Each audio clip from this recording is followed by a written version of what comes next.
Okay, mga kaigsunan, ato nang sugdan ang debate tali ni Bro Windel o ni Bro Gillier Patana. Patanya, ang ito topic bro, pwede na ito pabasa na, may kopya ito bro, Bro Gillier.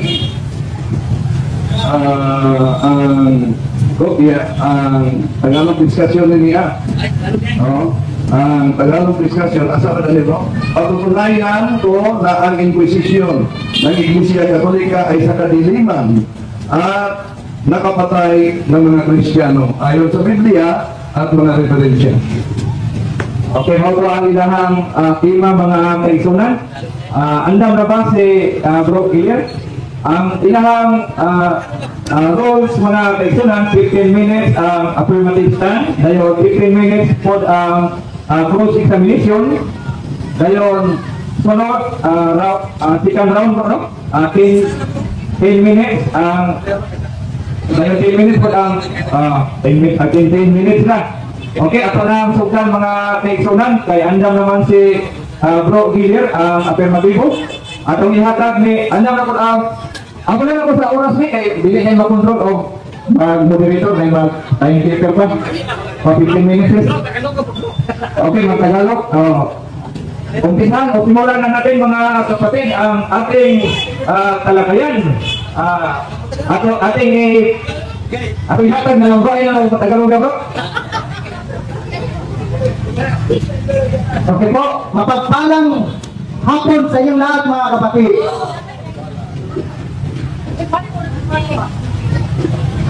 Okay. Una sa lahat, ako po ay nagagalak na nagiging ikalawang pagkakataon ko na po itong makapalit dito po sa inyong siyudad. At nagustuhan ko po dito dahil halos kayo lahat ay bukas ang isipan. Meron kayong ganitong programa at sana nawa magpapatuloy tayo sa mahabang panahon. So gagawin ko pong lahat na magsalita ng lingua franca na tinatawag natin Pilipino upang ang mga taga-Luzon ay magkaroon ng pagkakataon na makakuha sila ng magandang pagkaunawa sa ating usapan sa hapon ito. So, ang topic ko po ngayon, patutunayan ko na ang Inquisition ng Iglesia Katolika ay sa kadiliman at nakapatay ng mga Kristiyano. Yun po ang scope ng ating paksa. So, ibig sabihin, yan tayo iikot mga mahal ko pong panauhin at mga audience at mga katunggali. Sa hapon ito, marami akong gagamitin mga referensya at mga historians at mga iba't ibang mga writers mula pa sa panahon na malapit sa Inquisition. Okay. Una, Biblia muna kasi patutunayan din mula sa Biblia. So, ang pagpapatunay ko po ay base po sa mga sinabi sa Biblia at ito ba'y natupad sa sinabi ng mga tao sa Biblia kasi ang Bible kasi pag sinabi hindi yan matutupad agad yan sa Bible o simple mangyayari po yan sa hinaharap or mayroon siyang tinatawag na conditional fulfillment. Pwede kahit kanino siya magiging ma-fulfill siya or kung ba na matupad kasi conditional or natupad ba ito sa Iglesia Katolika. Una, dahil ito sa Biblia ng Sambayan Pilipino Tagalog, no, para mapilis tayo, sinulat ko na lang. Dito tayo sa Hebrews 11 verse 36 to 38. Nakita ni Paul ang mangyayari sa hinaharap ayon sa Hebrews. Lumalas ang ilan ng panuluya at mga hampas. Ikinabina, ipinalanggo naman ang iba. May pinato, may ilagari. Igabas sa Bisaya. Sinaksak at nagtago sa suot ng balaybo ng tupat kambing. Mahirap sila sa lahat ng bagay. Inusig sila at pinagmanupitan. Mas mababang hamak ang mundo para sa kanila. Palaboy-laboy sila sa ilang wilderness.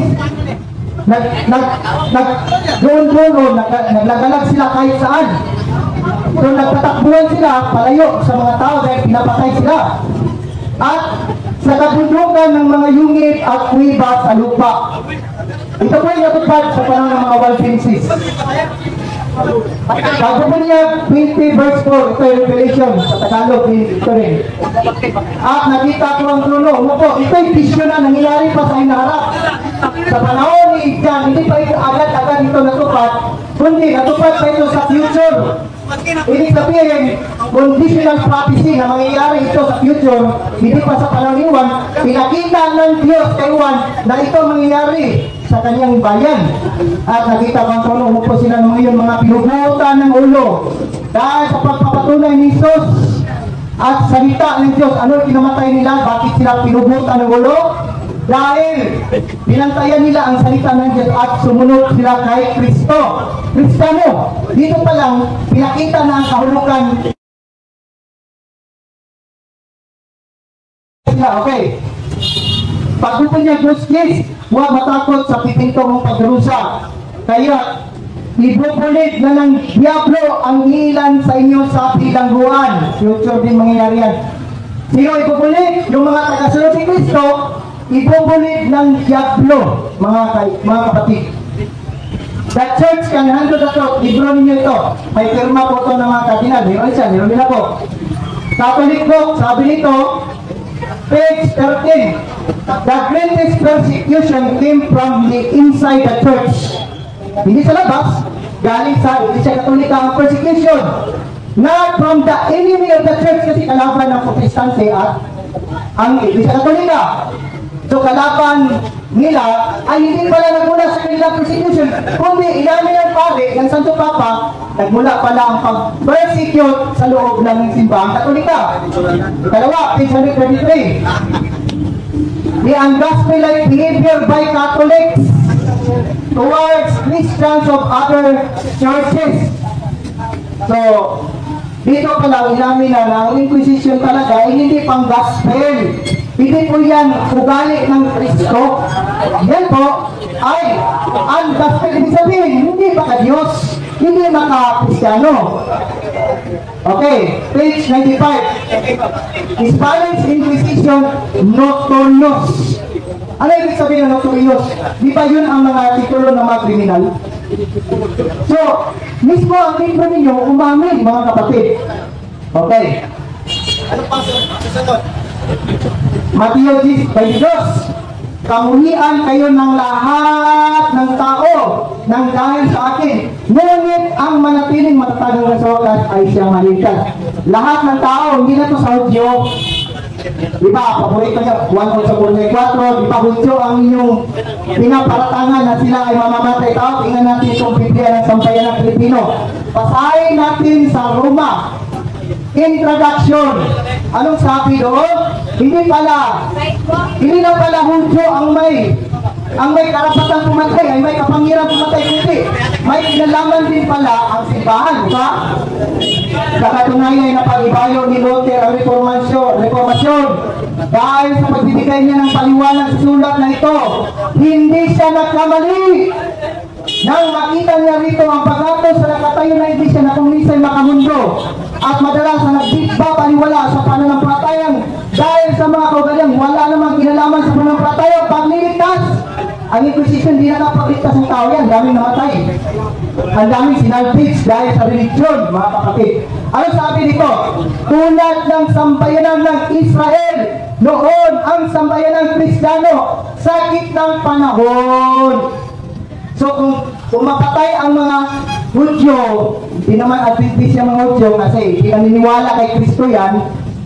Ang sabi dito sa Katolikon na Biblia, na pirmado ng CBCP, Catholic Bishops of the Conference of Philippines, na kagaya din pala ng ugali ng mga Kristiyano sa gitnang panahon ang ugali ng Israel. Hinaya. Kung pumapatay ang mga Hudyo dahil sa religion, pumapatay din ang mga Katoliko sa panahong gitna. Medieval times kasi ang Inquisition is napantayan hanggang 1834.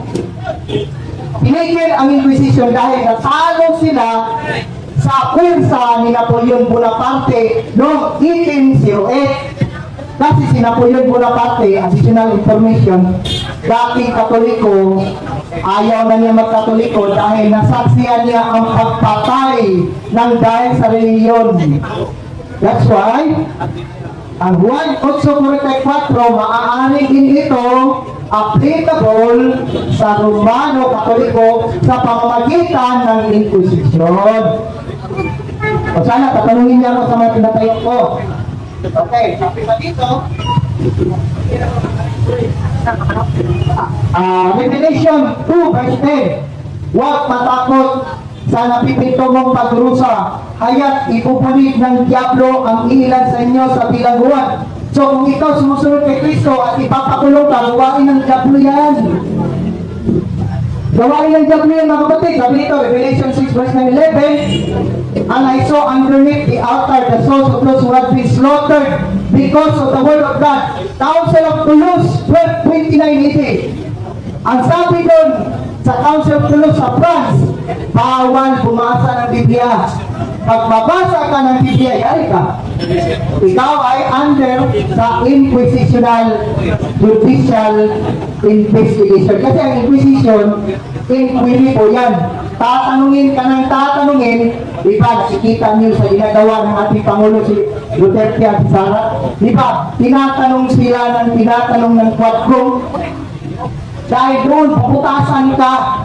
Kahit magkakamali ka, kahit di mo ginagawa, yun ang ipapataw siya. Maaari kang mapahamak. Ganun ang ginawa nila dati sa gitnang panahon. Ang isa sa mga una nila na biktima, ang mga Waldensians Christian. Sa pamamagitan ng Inquisition, sila ay hinapol ang iba, sinuno sa state. Spanish Inquisition, mga Hudyo na na-convert, sinunog din sila sa state. Ang mga Muslim na nagbalik, Kristiyano, sinunog din sila sa state, mga minamahal kong kapatid. So dito, sa 1:24, pumapatay dahil ang ama nila ay diablo. Anong sinabi doon sa Revelation 2 verse 10? Anong sinabi doon? Ipipilang ko sila dahil sa pananampalataya Kristo ay gawain ng diablo. Ipapakulong ka ba? Nagpasa ka ng Bible, bigla kang nalagping, wala ka naman atraso sa pitil. Bakit papatay ka pa? No? Ganyan ang Inquisition. So, ngayon, dito sa The Church Calendar Network, inamin dyan yan, mga kapatid. Pero before ko papatuloy yan, ang mga Katoliko, mga kapatid, hindi ko ito atake sa membro ng Katoliko. Ito po'y investigation ko po base sa mga referensya against sa inaaniban ninyong sekta. Kasi sa history talaga, hindi linggo lang ang nag-organize ng Inquisition. Mismo ang Vicar of Christ. Mga sakumpang pa, sinabi ng The Church Calendar. Sorry. Ito po. Ano sabi nito? Kayo mga ordinaryo lang kayo na Christians, pwede kayong gamitin, manipulahin na nasa taas. That's why gusto ng Diyos, kasi hindi kami bias eh. Yung yan sa last labels, maraming Katoliko na ginagabayan ng Diyos at ang Diyos ay gumagawa sa kanila. Pag ipagpatuloy mo yung paragraph dyan, kailangan nilang lumabas sa Babylonia upang hindi sila maging bahagi sa kanyang sumpa. Kasi ang kanyang kasalanan na hindi napatawad, dito, nangingingi siya ng kapatawaran. Meron ako mga evidence ito, hindi pa siya napatawad ng Panginoon. Hindi siya napapatawad sa dami-daming namatay mga mahal ko sa buhay. Mga mahal ko kapatid. Ganun lang na simple. Hindi, maraming namatay sa panahon na ito. Okay, anong sabi dito? Okay, sabi dito, page ka dito, recalling all the things in history, when we departed from the Spirit of Christ, from His gospel, iniwan pala ng Iglesia Katolika, panahon sa Inquisition, ang Espiritu ni Cristo, hindi na si Cristo ang nagmaniobra sa kanila. Sabi ng libro niyo. Sino pala? Understood si Satanas. Kasi umalis kayo talaga. Wali talaga. Okay. Sabi nito, di ba, ang Inquisition ay sa kadiliman. O ito, page 85. Christians, churchmen of the past walk in darkness. Popes, bishop, priest, and laity wounded in sin, unprinted God, and personally guilty. Pero kayo mga kapatid, hindi kayo kasama. Christians today are not involved. That's why lumabas kayo kasi may kaso pa ang Iglesia Katolika sa araw ng paghukom at ayon sa Revelation 18, meron ako mga Biblia ditong lumang-luma. May 1883 pa na Bible eh. Malapit pa ito sa Inquisition time. Ang sabi nito, mayroon siyang atraso, cleaning, dahil sa pagpamatay sa mga totoong Kristiyano. So napatunayan ko na ang topic ko. No? Yung mga versikulo sa Biblia, yun po ay matutupad sa Iglesia Katolika. Okay, tama. Ikaw ang gira, nasa tao. Okay, simulan na natin ang katanungan. Okay na? Ano dito? Okay. Dahil napaksa mo, patunayan mo na ang Santa Iglesia na ang Iglesia Katolika sa pamamagitan ng Inquisition ay kadiliman at pumapatay ng Kristiyano. Ang tanong ko, una, ito bang Iglesia Katolika na binanggit sa paksa mo? Yun ba ang Iglesia Katolika na binanggit din ni Cesar Dizon, na pastor ng isang Manila, na ang Iglesia Katolika na Seventh-day Adventist? Okay po, sasagot po ako, 1 minute, diba? Sige, sasagot po ako. Hindi ko po tinatayo si Cesar Dizon, Mr. Talibo. Itatanong niyo po. Counter-objection. Okay, counter-objection. The primary objection moderator, the primary obligation of the affirmative side is to define the terms of his proposition. At hindi yan nangyari kanina. Kaya tinanong ko siya in definition of his terms. Ginawin niya ang term Iglesia Katolika. Ang kasama niyang pastor na si Cesar Dizon, dala ko rito, sabi, basta Iglesia Katolika, Seventh-day Adventist yan. Basta Iglesia Katolika Romana, Roman Catholic yun. Kaya tinanong ko siya batay sa definition niya.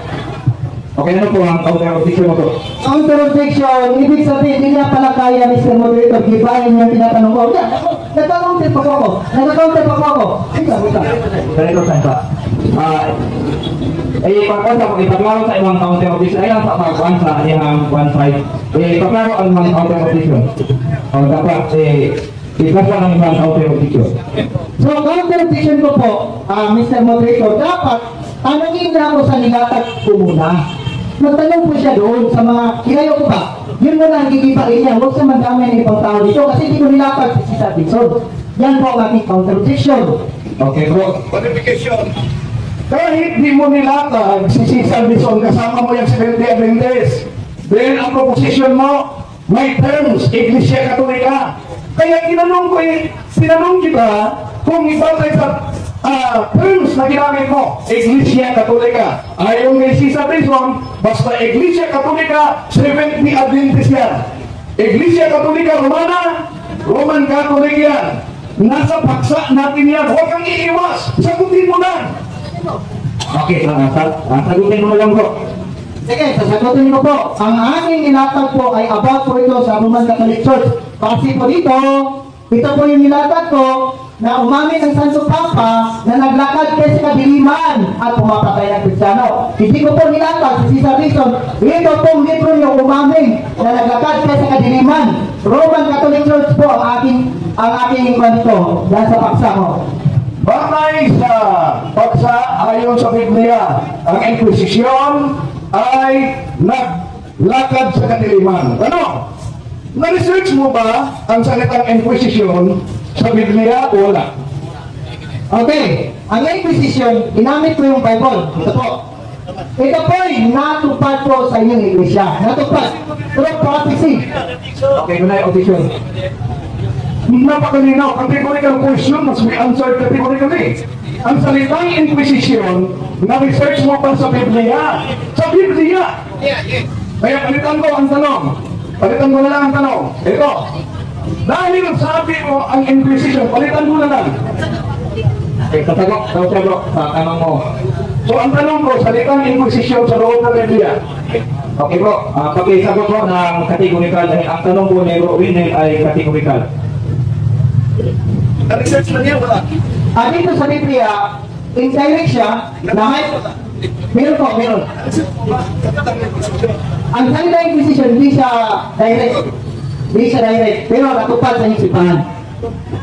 Una, alam mo ba na kahit sa Bibliang Protestante, may mabasang Inquisition at dahil sa Inquisition, ang mga tao ay binitay sa puno ng kahoy. Alam mo ba o hindi mo alam? Okay bro, categorical bro. Pakisagot ng categorical. Hindi ko po ginamit yung libro mo, Mr. Gabo. Objection, counter po. Okay, wala yung objection. Wala sa ating kasunduan kung ginamit man niya o hindi siya tanungin. Ang ating debate ngayon, to define the terms of your proposition. Sinundan ko siya. Kaya salitang Inquisition. Alam ba niya na kahit sa Protestanting Bible, ang Diyos mismo nag-utos ng Inquisition. Kahit sa Protestant Bible, dahil sa Inquisition, may mga taong binitay sa puno ng kahoy. Alam niya o hindi? Okay bro, pakisagot na bro. Categorical bro. Ang sa akin, counter objection, pwede ba, pwede? Pwede po. Okay, Mr. Moderator, dapat doon po siya magtanong sa nilatag ko. Hindi siya gagawa ng ibang mga tanong na hindi naman sa nilatag ko. So, isa sa akin hindi niya tinanong yung mga nilatag ko. Hindi siya nagtatanong po sa akin nilatag. Okay, moderator time mo na po. Ang counter objection ng affirmative side, kung magtatanong ka na bro, tungkol po doon sa mga nilatag po muna. Maaari pong tanongin sa round 2 na bro. Moderator, wala sa kasunduan namin na ang tanong dapat lang sa nilatag. Ang kasunduan sa debate talaga, dapat sa terms of definition in the proposition. Ginamit niya ang salitang Biblia, malinaw yan.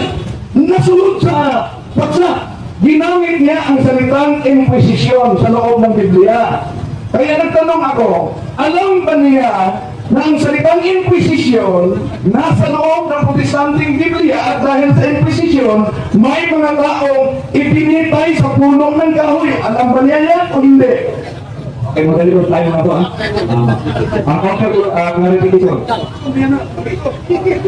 Okay, ano? Okay, ito po. Ito, Mr. Mindala, ito. Sasagutin kita, pag aaminin mo, hindi mo tayo, hindi tayo yung tinatayo ko. Sasagutin kita dyan. Hindi mo naman, salita mo ako. Sasagutin kita ako. Hindi ko kayo sagutin yung nilatag ko. Okay, moderator, ang sayo bro, paano? Lilinawin natin yan. Sabi niya, sasagutin lang ang aking cross-examination kung hindi kaya ko ang pagsagot sa kanya. Nagtanong ba ako, hindi ako sasagot? Huwag kang mawala sa sarili. So, ngayon, ito,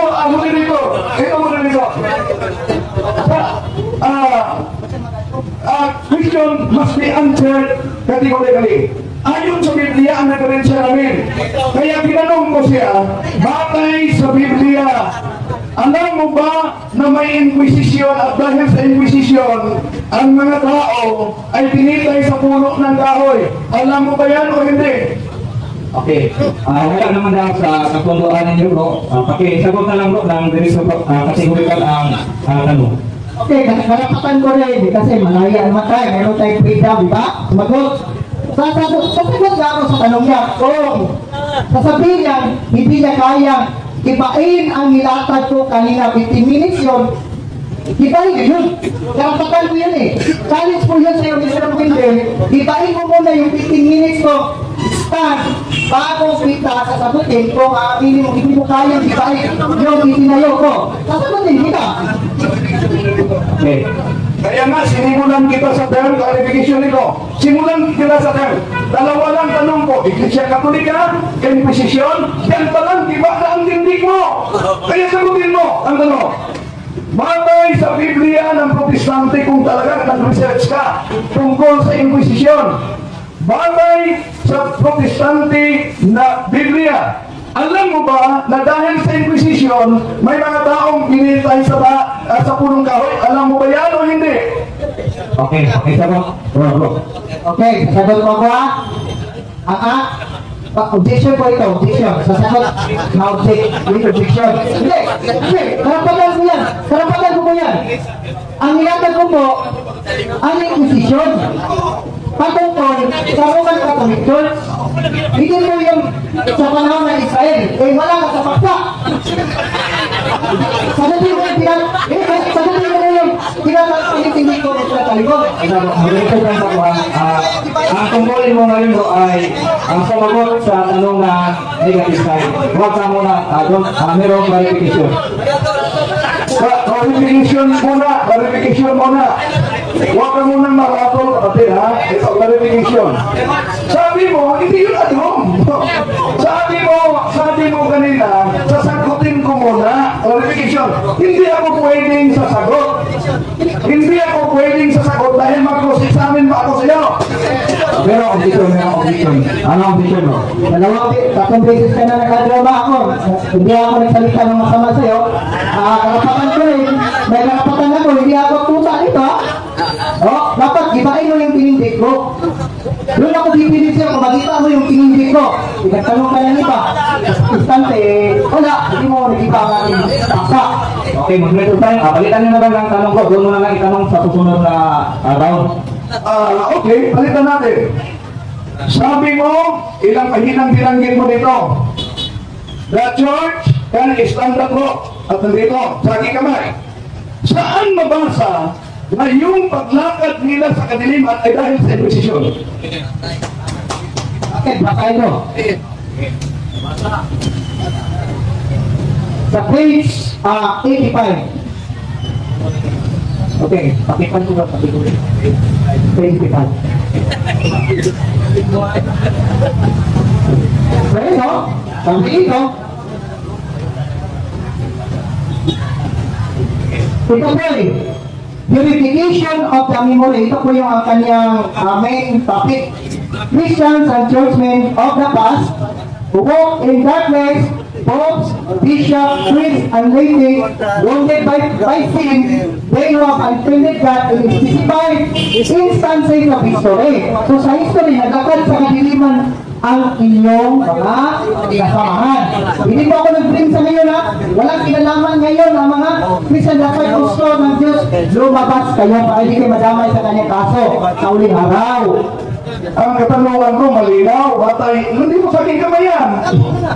Asan mabasa sa Biblia, sa referensya ito, na dahil sa Inquisition, sila'y naglakad sa kaniliman? Palitan ko ang aking tanong. Dahil sinabi ni San Pablo sa Efeso Kapitulo 5, versikulo 8, ang una-una ay naglakad sa kaniliman. Ibig ko sabihin, siya naglakad sa Inquisition?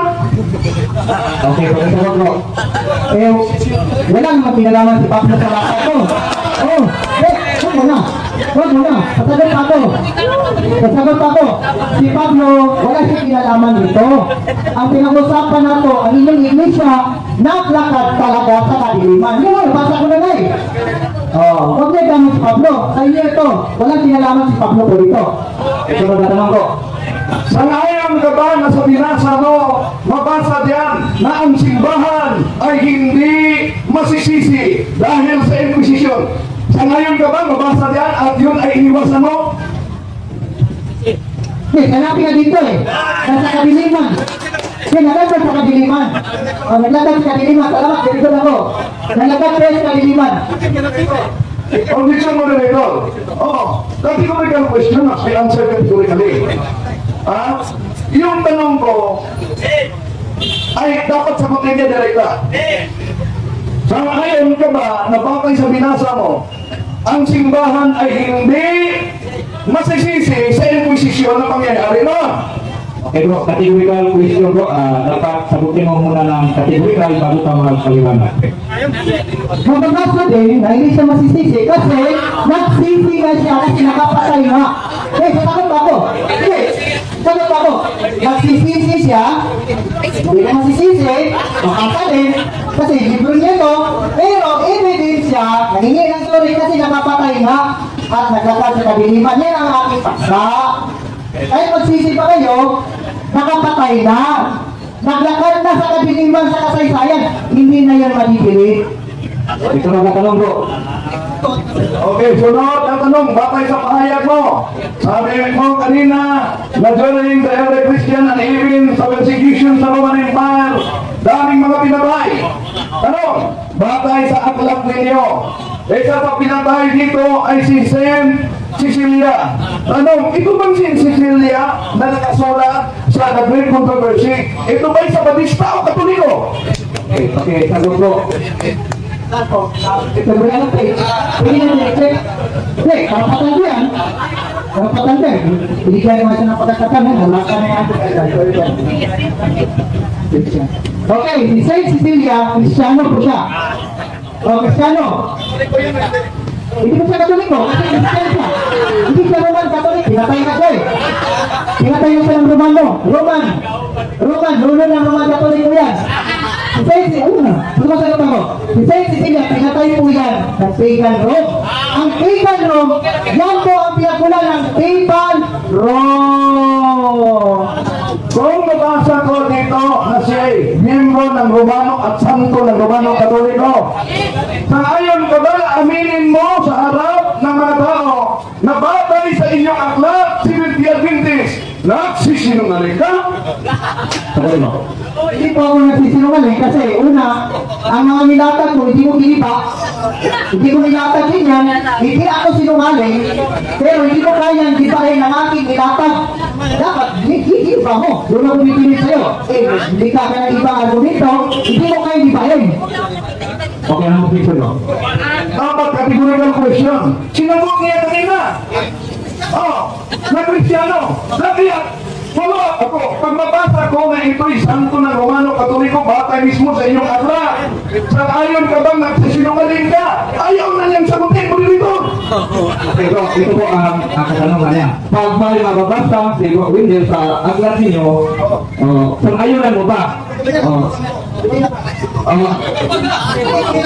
Sagutin na mo. Okay, anong conversation? Hindi ko nilatag yan. Hindi mo ko nilatag yan. Hindi, ano mo na? Pasalitan mo muna ako sa Wendell. Pakita mo muna ako, hindi ka bias. Hindi ako nanlilibro ito. Kasi ang pinag-intake ko po, ito. Dapat ito ang tatanong niya. Hindi niya tinatanong kasi hindi niya kaya ibahin. So ito yung counter-position ko. Pwede ko ba makita? Print lang naman yan ako. Print, diba? Diba? Pwede ba yung makita ko kay bago daw niya sasagutin ang tanong mo? Palitan ko, kondisyon yan. Palitan ko. Tama, aklat. Gumamit ka rin ng aklat namin. So ngayon, sa nilatag mo kanina, yung pagpatay, murder, ay sa kadiliman talaga. Di ba ba? Yung murder ay sa kadiliman. At ang Katoliko ay humihingi ng kapatawaran. Di ba ba? Okay. Humihingi pero hindi ka patawad. May magbabasa kang napatawad yan. Hindi pa yan. Ang bumawakan. Okay. Okay. Nanghihingi. Ay sa aklat ninyo, humihingi siya ng sorry. Pero, hindi siya napatawad. Ayon sa Revelation 18, meron akong babasahin dito. Pero hindi ko po ito, ibibigay mo na siya kasi hindi ko pa ito nilatag. Gentleman kasi ako eh, ayaw ko siyang madaya. Kaya nilatag ko muna bago siya magtanong. Yan ang totoong debate. Latag muna bago tanongin. Okay, bro. Okay. Malinaw na batay sa kanyang nilatag, pag may pinapatay, yun ay sa kadiliman. At ang Katoliko ay humihingi ng kapatawaran, ngunit di daw napatawad. Ano?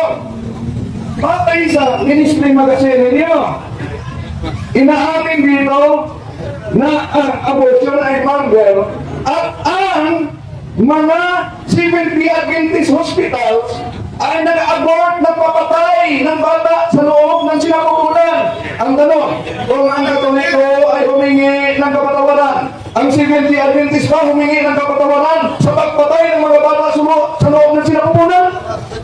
Okay, pakisagot ko. Hindi ko po yan nilatag. Tapos naman eh. Hindi ko po yan nilatag. Okay, ano ang position mo? Wala sa kasunduan namin na ang tanong ay dapat sa nilatag na. Pero nilatag niya kanina na ang pagpapatay ay kadiliman. Sinundan ko sila patay mismo sa kanyang magazine.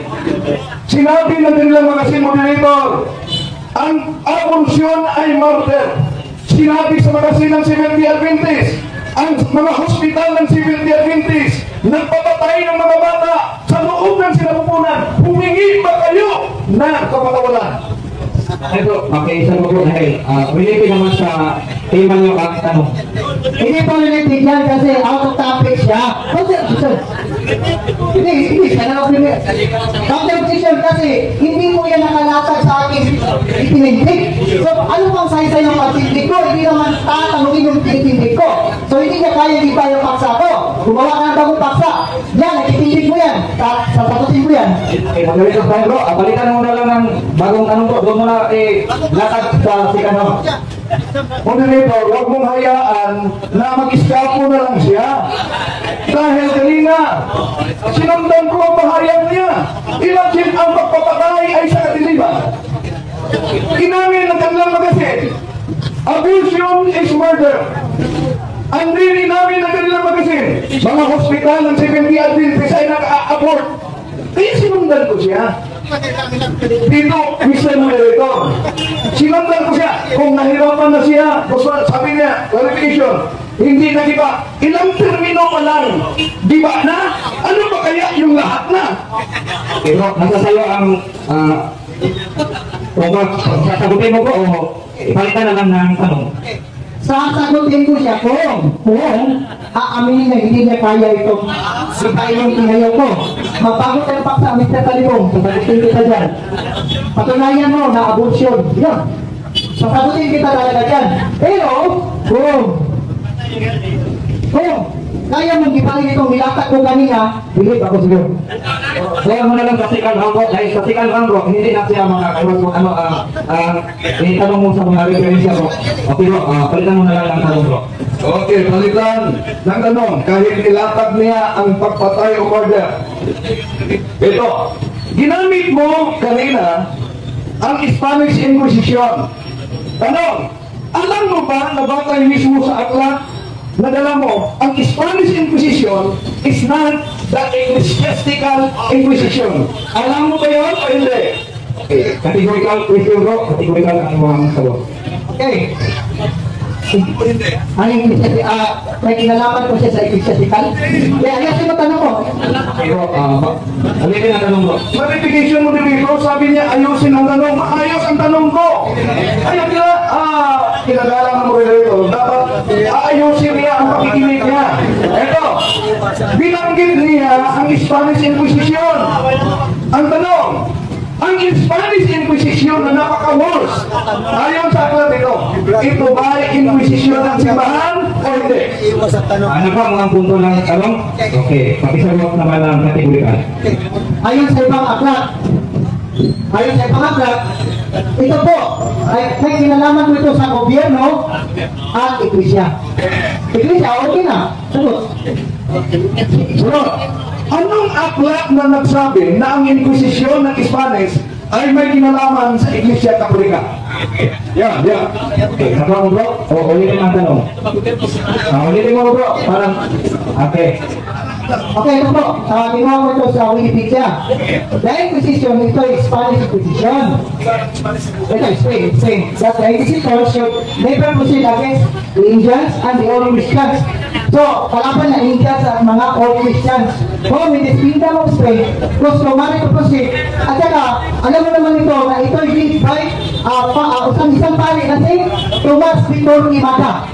Si Tomas Vitor Quimada, isang pare. So, may kinalaman. Pare ka ng ulo eh. The Grand Inquisitor of Spanish Inquisition is Tomas Vitor Quimada. Isang pare. Objection, moderator. Ang tanong may napakalinaw. Ang Spanish Inquisition, ang kaito Quimada, nabuo yan para i-correct ang Spanish Inquisition. Nasa aklat yan. Kaya mayroong ecclesiastical Inquisition to correct the abuse of Spanish Inquisition. Kaya ang tanong ko, before nito Quimada, saan mabasa na ang Spanish Inquisition ay Roman Catholic Inquisition? Okay, nagkakang ko dito, bago ito Quimada, doon mo, bago, ulitin ko malinaw ang tanong nakuha mo ang punto ng kanyang tanong. Okay, pakita po. Okay, Spanish Inquisition 1478 to 1834, a primary tool of religious persecution. Religious persecution po. So, ang kalaban confiscation o property, kawato na broken bitaw, pagkuhaon ang inyong mga yuta, umapilti mo sa kaso sa inquisition. Sabi nito, in some cases, institutions, however, large-scale massacre. Bakit? Okay po, sunod. Kaya nagtanong ako, tama naman religious. Pero ang tanong ko, saan mabasa? Dahil kung may religious, hindi ibig sabihin Catholic na. Ang tanong ko, saan mabasa ng Spanish Inquisition is the Catholic Inquisition? Ito na lang. Pag mabasa ko sa history, that the Spanish Inquisition is not the Church Inquisition. Sang-ayon na nagsinungaling ka. Okay. Sagutin mo bro. Sige po, anong aslat po yan? Pwede ko ba malaman? Ano po aslat? Church history, may Aristotle mo na siya. Ano yung isang ano siya? Okay. Sinabi yung kanina sa AI. Sabi niya, it is religious persecution. Religious, may nakalit na religion. May nakalit na religion. At saka sino ang nanguna? Si Tomas de Torquemada, pare. One question. Ito ang mabasa natin sa pahina 293. We cannot therefore claim the church for the defeat of the Spanish Inquisition. Kaya tinanong kita, saan mabasa na ang Spanish Inquisition is the Catholic Church Inquisition? Nasa pamutan na ako, nasa support na tuba. Ang ebidensya kasi, si Tomas de Torquemada, pare, ang nanguna. Si Tomas de Torquemada ang nanguna. Pare, Dominicanong pare ang nanguna sa Spanish Inquisition.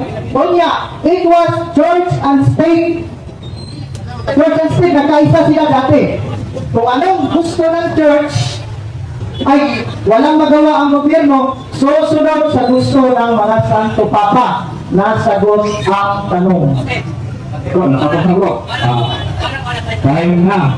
Sunod, 15 minutes na po na negative stand. They go with it. Ang oras bro. Okay, ano lang? Okay, okay. Okay, maraming salamat sa aking kaharap ngayon na si Seventh-day Adventist na si Brock Villar. No? Na igigabain niya ang simbahan Katoliko sa pamamagitan ng paglatag ng Inquisition na ito dahil sa kadiliman.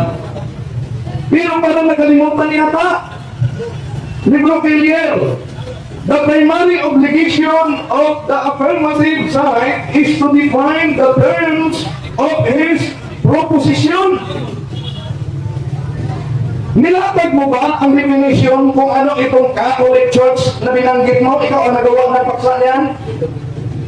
Dahil sabi ng kasama mo na Catholic Church sa balistayan, iyan nasa paksa niya ang Katoliko daw na Inquisition. Hindi niya nilagyan ng Romano. Ang panindigan pala nila, pag Catholic, Seventh-day Adventist. Pag Roman Catholic, ay sinundan ko siya. Di pa niya na-define. Ano ba ang Inquisition? Di ko natanong, susundin kita mamaya. Ano ang Inquisition? Ano yung sa Latin? Yun ang dapat niyang i-define muna bago ka maglatag. Sabi niya, sasagutin ko lang. Sabi niya, ang aking katanungan, kung aaminin ko na ang nilatag niya ay di ko kayang magiba. Okay, sa termino pa lang, giba na. Bakit? May doubt nang na-establish. Bakit may doubt? Panindigan niya ng Seventh-day Adventist. Huwag mong sabihin na dahil hindi mo nilatag si Pastor Cesar Dizon, magkaiba na kayo. Yun ang panindigan. Pag Catholic Church, Seventh-day Adventist. Pag Roman Catholic Church, Romano Katoliko. Yun. Kaya, batay sa term, nagtanong ako. Ano ang tanong ko? Ito bang Iglesia Katolika na pinanindigan mo? Na naglakad ng kadiliman? Ito po ba ang Iglesia Katolika na binanggit sa inyong ministry magazine? Sabi niya, hindi ko yan nilatag. Bakit? May kasunduan ba tayo? Pag ang term ay di mo nilatak, di mo dinidefine, di mo sasagutin, bakit iniwasan niya? Okay, research. Pwede mo yan basahin. Magasin ninyo yan. Anong sabi ng magasin nila? Ito na inaakusahan niya. Pahina 29, the Apostolic Christian Ancient Catholic Universal Church established by Christ and His Apostles continue to the time of Constantine about 321 Anno Domini.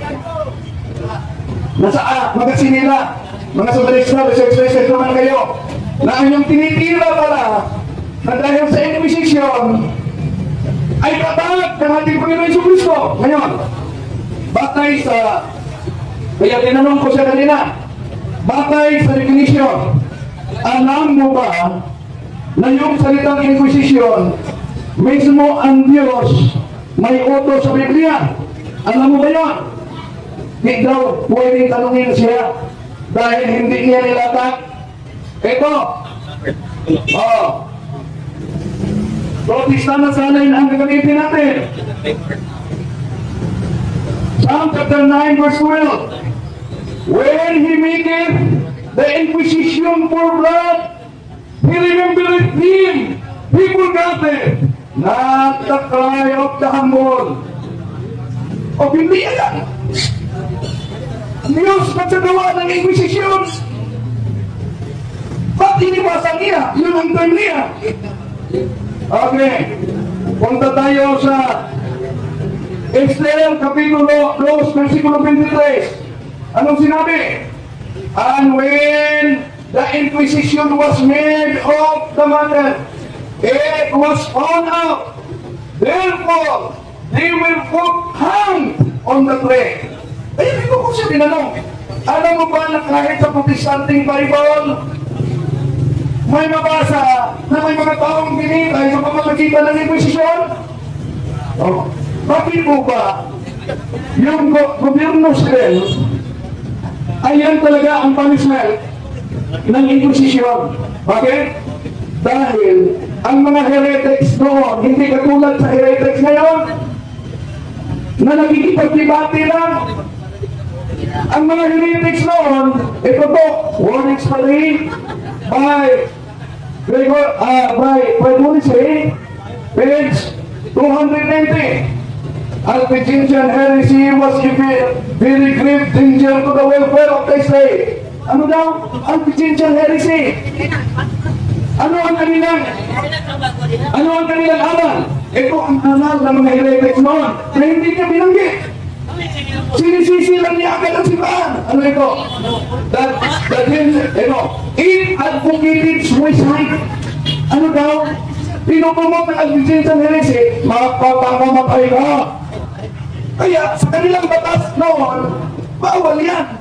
Ito. It advocated suicide.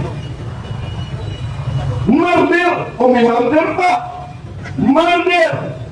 And destruction of the churches and monasteries. Keeping these facts in mind, it becomes easier to understand why the methods of the Albigensian Crusade and the Inquisition employed against the Albigensianism. Kaya, yung sinabi niya na ang Spanish Inquisition is a religious Inquisition. Bakit? Dahil nasa aklat na ang Spanish Inquisition ay to investigate the Moros, to investigate the Jews who entered the church and become priests and bishops in order to destroy the state and to destroy the church. Di niya binanggit yan. Half-truth ang sinabi niya. Kaya ito ang sabi sa kasaysayan. The Spanish Inquisition is not to be identified with the Papal Inquisition. O kaya nga nagtanong ako, saan mabasa na Papal Inquisition yan? Wala. Pangalawa, di panagutan at sigurado ako, di niya sasagutin yan dahil patay lang daw sa nilatag niya. Bakit? Sinundan ko lang yung mga napaka-importanting pahayag sa paglatag ko. Ano? Yung pagpatay, murder ay sa kadiliman. Hindi ginanong kita, ministry na kasi ninyo, umaamin na ang abortion is murder. Ministry na kasi ninyo, umaamin, ano, na maraming hospital ng Seventh-day Adventist, attention Seventh-day Adventist, maraming hospital ng Seventh-day Adventist daw, nag-abort ng mga bata. Kaya kung murder at naglalakad sa kadiliman, ano, humihingi ba kayo ng kapatawaran? Mas malala ang ginawa niyo. Bakit? Ang ginawa niyo, di niyo pinabigyan ng pagkakataon ng mga bata mabuhay. Kung bata'y sundin ito, nasa ministry magasin ninyo. Oh, research naman pag may time. Ano ba? Hindi ko natanong, pero sigurado, di niya sasagutin yan. Bakit? Ayon kasi sa agwa, ito pa, na mga agwa, huwag mong iiwasan. Sa kasaysayan, ito ang sinasabi, page 111. We have said the original goal of the Inquisition was to protect the purity of the faith and the soul of the people, and should be obvious that there is no obligation to tolerate errors in doctrines that can endanger the spiritual life of the soul. Yun ang sinabi. Ano daw? Isang uring disiplina para yung nagpakakalat ng kasinungalingan ay hindi mas kumalat pa. Bakit? Lalo na tinanong ko siya kanina. Ano? Gawa, kapitulo 5, versikulo 3 hanggang 8. Ano nabasa niya? Dahil sa pagsisinungaling, nahatulan ng kamatayan ni San Pedro. Yung mag-asawang Kristiyano, pati na si Isabela. Ha? Pinatulan agad-agad ng kamatayan. Tanong, nagiging kadiliman ba ang tunay na iglesia patay sa naturang disiplina? Bakit pinatay si Ananias? Dahil sa pagsisinungaling, si San Pedro gumawa niyan? Bakit si Samuel ay hinatulan ng kamatayan dahil sa pagsisinungaling? Nakita pa ng kapatid natin yan. Oh. Kaya ayon sa kasaysayan, ang Inquisition ay hinihingi ng panahon at ang nanguna nito ay ang tinatawag na government civil. Ito, the Inquisition was established to counteract the danger. It was in the strict sense a tribunal to protect the public safety of Christendom and civility. Possible expression of heresy was not invented by the church. Mahirap, itong ginamit niya na aklat, mga kapatid, nagpapalayan, huwag niyong gamitin ang half-truth. Ano yung half-truth? Kalahati na katotohanan. Ginamit niya kanina, meron ako, pero mas mabuting itong sa kanya gamitin natin. Ito. Oh. As a successor of Peter, I ask that in this year of mercy, the church should kneel before God and implore forgiveness for the past and present sin of her sons and daughters. Siguradong tatanungin niya ako, sangayon ba? Nito, ito, hinanda na niya.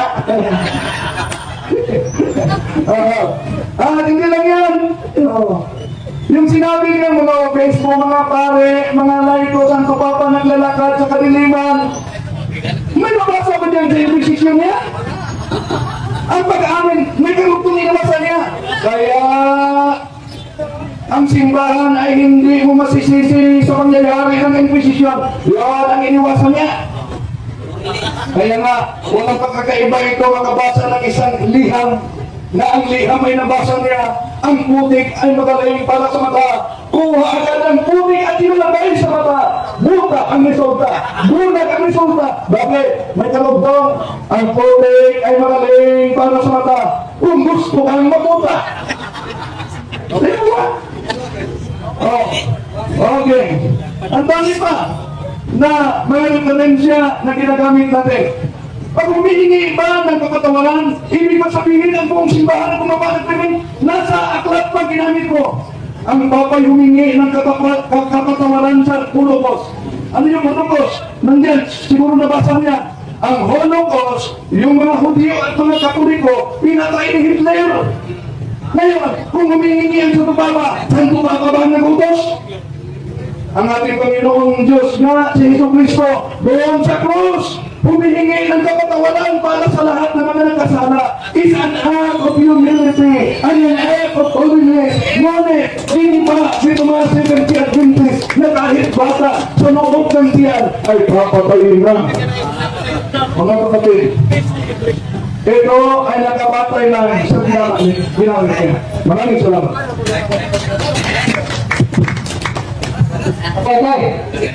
Okay, ulit mo na ito ha. Pahingahin mo na natin yung umitin. Ikaw mo na tubig. Ikaw na, baka gusto mong uminom ng tubig. Meron tayo tubig. Okay na? Okay, so awak na guys sa mga naggantaw na ito sa loob, ng mga viewers na ito sa social media. Labi na sa Bro Wendell, sa YouTube channel ni Bro Wendell o sa yung Facebook page. O ka Bro Julie, o Bro Tata, o ka... Bro, saan nga ako? Atay mga bisita ka ron? Romel. Romel. Sa apa na ano ba? Aluan? Okay. Nagkasa mga bisita na din ka ron? Ano bro? Ano bro? Ano na ba Bro Wendell? Okay. Okay, umpisa mo na ang tanong bro. Ating oras. Okay, hindi pa nakahanda ang timekeeper. Okay, handa na. Okay bro. Okay, magkinagapon kapatid Wendell.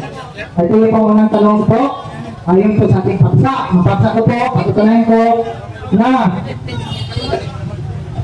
po na ang Iglesia, ang Inquisition ng Iglesia Katolika ay sa kadiliman at napapatay ng Kristiyano. Ibig mo bang sabihin, walang napatay ng Kristiyano? Oo, hindi. Ito ang sagot. Sa gobyerno civil, may napatay pero hindi ecclesiastica na inquisition yan. Objection yan sa kasaysayan. Objection po. Ang tanong ko po dito, listen na lang. Dahil against ka sa topic ko po, ibig ko bang sabihin, walang napatay na Kristiyano. Pero ano dito? Okay, itong sagot. Walang Kristiyanong napatay. Bakit walang mga Kristiyanong napatay? Ang lumabas sa katotohanan hindi na Kristiyano. Unang Pedro, unang Juan, 2:18-19. Ang lumabas sa katotohanan, sila'y mga antikristo. Kunwari ng pagka-Kristiyano. Okay, kung mabasa ko rito sa The Church Calendar na may namatay na Kristiyano, amin mo, sinungaling ka. May namatay na Kristiyano ha? Hindi ako aamin na sinungaling dahil ang konteksto diyan ay tinutumo. Ang subject matter diyan ay hindi Inquisition.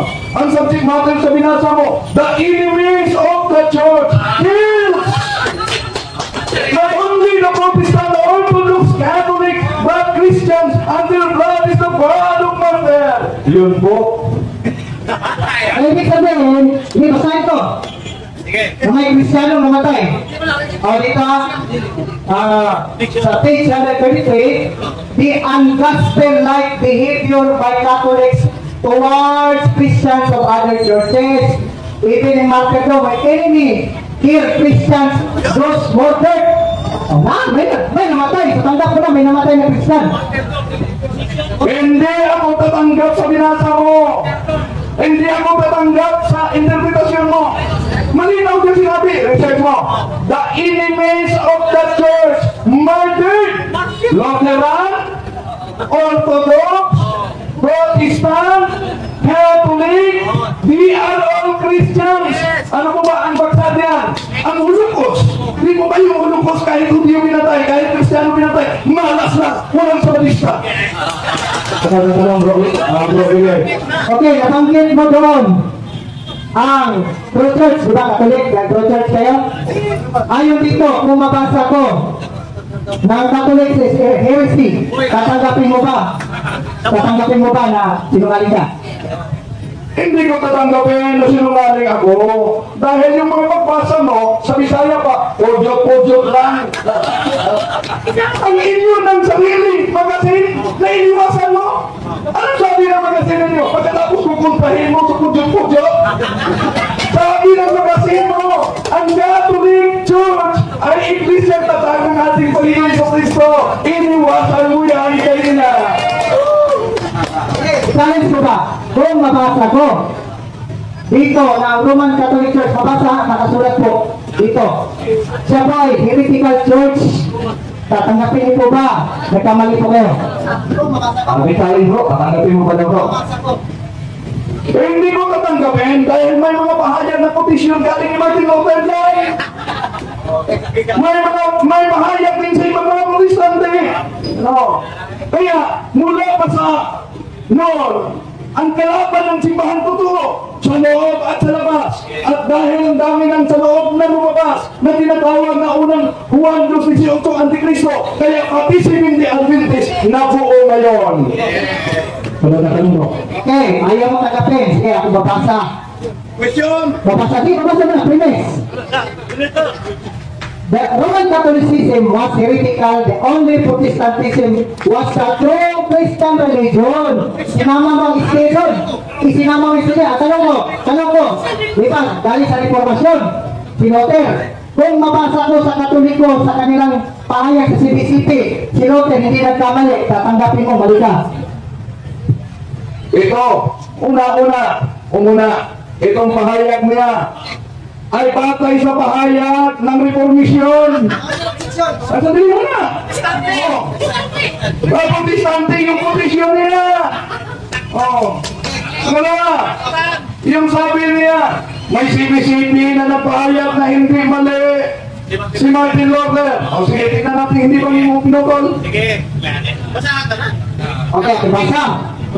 Sa katunayan ay pagbibayo ni Luther ang reformasyon dahil sa pagbibigay niya ng paliwanag sa sulat na ito. Hindi siya nagkamali nang makita niya rito ang pagdato sa nakatayo ng iglesia na kung minsan makamundo at madalas nagbabaliwala ang pananampalataya dahil sa pakaugalyang wala namang kinalaman sa pananampalataya na liligtas.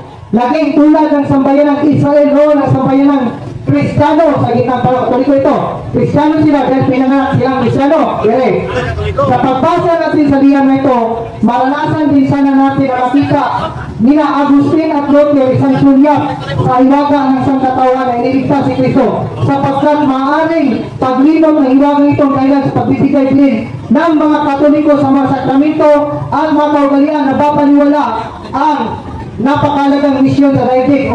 Tama si Luther. Hatol, binatulan. Wait mo na. Isa sa hatol ni Luther, isa po sa hatol niya ng Iglesia Katolika ay rehes. At tama si Luther. Yan. Ang tanong ko po, tanggap mo ba na tinawag na i-rehes ang Iglesia Katolika? Tanggap mo ba na ito'y galing kay Luther? Hindi ko tatanggapin yung pahayag ng Anti-Catholic Church. Dahil kung tanggapin natin yan, tama si Martin Luther, dapat umanib ka kay Luther. Hindi ka umanib sa Seventh Day Adventist. May nakalakpan nito. Tampok na pagkarano ng maraming sa Protestante at mga Katoliko. Ang kontrobersang ito. Ano daw? Yung pahayag na yan, isang kontrobersya na tampok sa pagkatalo. Maliban yan, hindi yan inquisition. Pumasok ka na sa lungga ko. Ito. Hindi nagkamali. Si Luther sa paghatol niya. Tanggap mo yung pagkasulat niya, no? Hindi siya nagkamali. Okay, ito ang sagot. Tanggap ko ang pagkasulat, pero huwag kang mag-yes dahil yun ang bahayag ng reformasyon. Pinutol mo, pero walang kaugnayan sa inquisition. Dahil kung natanggap mo ito, dapat mutiran ka na. Hindi ka na sa Seventh Day Adventist na pumapatay ng bata sa loob ng sinapupunan. Wait, so tanggap mo pala hindi siya nagkamali. Yan lang ang yes or no. Tanggap mo ba siya na hindi siya nagkamali? Sabi niya dito, isasatol niya, Katoliko na Iglesia, Irehes. Tanggap mo. Kasi hindi ka napalag pala eh. Tanggap mo na, hindi ka mapalag pala. Sabi ko, may nakasulat talaga dyan. Pero, di ko ba, dali na. Ikaw talaga. Ikaw talaga. Tanggap ko ba? Tanggap kong nakasulat yan. Pero, yun ay argumento ng mga protestante. Na nagresulta ng debate ng protestante at katoliko. Pero kung tinanggap mo yan, bakit hindi ka lumipat kay Luther? Yun ang tanong, bakit nanatili ka sa Sabatista na pumamatay ng tao sa sinapupunan sa pamamagitan ng abosyon? Sunod na ang tanong. So, ibig mo sabihin, tanggap mo na pala na hindi siya nagkamali ayon sa pahayag ng CDCP sa aklat. Hindi na. Merong objection. Do not put the words in my mouth na hindi ko sinabi. Yes. Sinabi ko bang tanggap ko si Martin Luther na hindi siya nagkakamali? Hindi yun! Ang sabi ko, moderator, tinanggap kong nakasulat yan na pahayag ng mga protestante na dinilitrihan ng simbahang katoliko at protestante. Merong counter objection. Pagkatapos ng counter objection, moderator tayo muna. Nakasulat na kasi sa CDCP yan na hindi nagkamali si Luther sa paghatol. Isa sa hatol ni Luther, ang Katolisismo ay ibihis na Iglesia. Sabi lang kanina, so gawin natin, tanggap mo ba ang sinabi ng CDCP na hindi siya nagkamali o hindi? Gawin, pakiulit na lang ng sagot mo para maintindihan niya.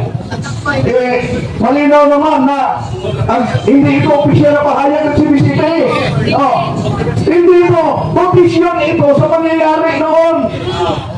Komisyon kahit kung may implementor. Kung may implementor at may komisyon, buong pahayag na ba ay isinangayunan? Kahit na sa aklat ninyo, kahit na sa inyong magasin, mamabatay kayo ng bata sa loob ng sinapupunan, iniwasan ko yan. Okay, sunod na tanong ko. Sagot naman ang tanong mo bro. Okay.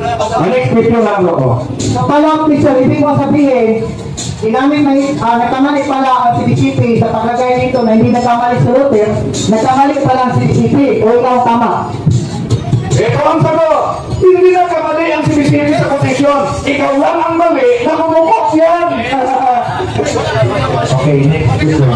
So hindi nagkamali ang CDCP sa sinabi doon sa Roma na hindi nagkamali si Luther sa paghatol sa nakatay na Iglesia. Ibig mo bang sabihin, tama talaga si Luther na hinatulan na Iglesia ay Katolika na Irehes? Mali si Luther. Kinukok lang ang ganyang hatol. At mayroon to, yun ang dahilan sa debate ng Katoliko at Protestante. Pinag-chat mo eh. At hindi naman yan, Inquisition. Kanina, moderator, ayaw niyang sagutin ang mga aklat nila dahil hindi nila takik. Wala sa takik. Ngayon, moderator, pumunta naman siya paulit-ulit. Balik ka sa Inquisition. Balik ka sa topic niyo bro. Sige. Alam mo ba, Mr. Calipong, kailan natapos ang Inquisition? At alam mo ba ang years na nag-exist si Luther? Alam mo ba yun o hindi? Alam ko yan sa kasaysayan nandito. Pero yung sabi mo na huwag ka muna. Huwag ka muna masabat. Ang Inquisition ng Sibel natapos. At yung Inquisition ng simbahan ngayon nagpatuloy. Yun ang canonical Inquisition. Hindi yan natapos. Pero yung sinabi niya na natapos sa panahon ni Buenafuerte, wala kang mabasa na tinapos na yun. Pati ang Ecclesiastical Inquisition to investigate, si Buenafuerte ang nagdeklarar. Wala na ang simbahang Katoliko. Tumigil na. Pero ang simbahang Katoliko nag-exist pa. Next question. Sino po si Buenafuerte? May sinabi ba akong Buenafuerte? Sino po yan? Ikaw ang sabi si Napoleon? Napoleon Buenafuerte. Kaya na, sinabi mo yan kanina.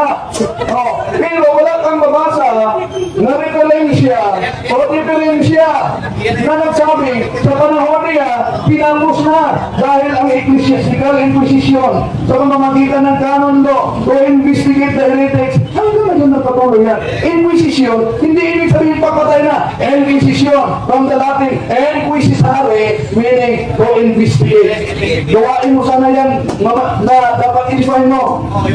Next question. So, hindi ko bang sabihin, si Luther ay hindi na siya kasama sa panahon ng Inquisition. Kasi ang tanong ko po, kailan natapos ang Inquisition? Anong taon? Maganda na tanong. Hindi ba siya kasama ng Inquisition? Ito, aklat ng kasaysayan ni Dr. Lasalle. Ang mga protestante ay nagkasala din sa pamamagitan ng Inquisition. Sila ay pumapatay. Ang protestante gumawa din ng Inquisition. Hindi niya yan binanggit. Okay. Yung tayo, anong question? Ang tanong ko po, Pizza, kailan natapos ang Inquisition? Hindi yung protestant ko yung Inquisition. Ang tanong ko po, kailan natapos ang Inquisition sila? Ano po?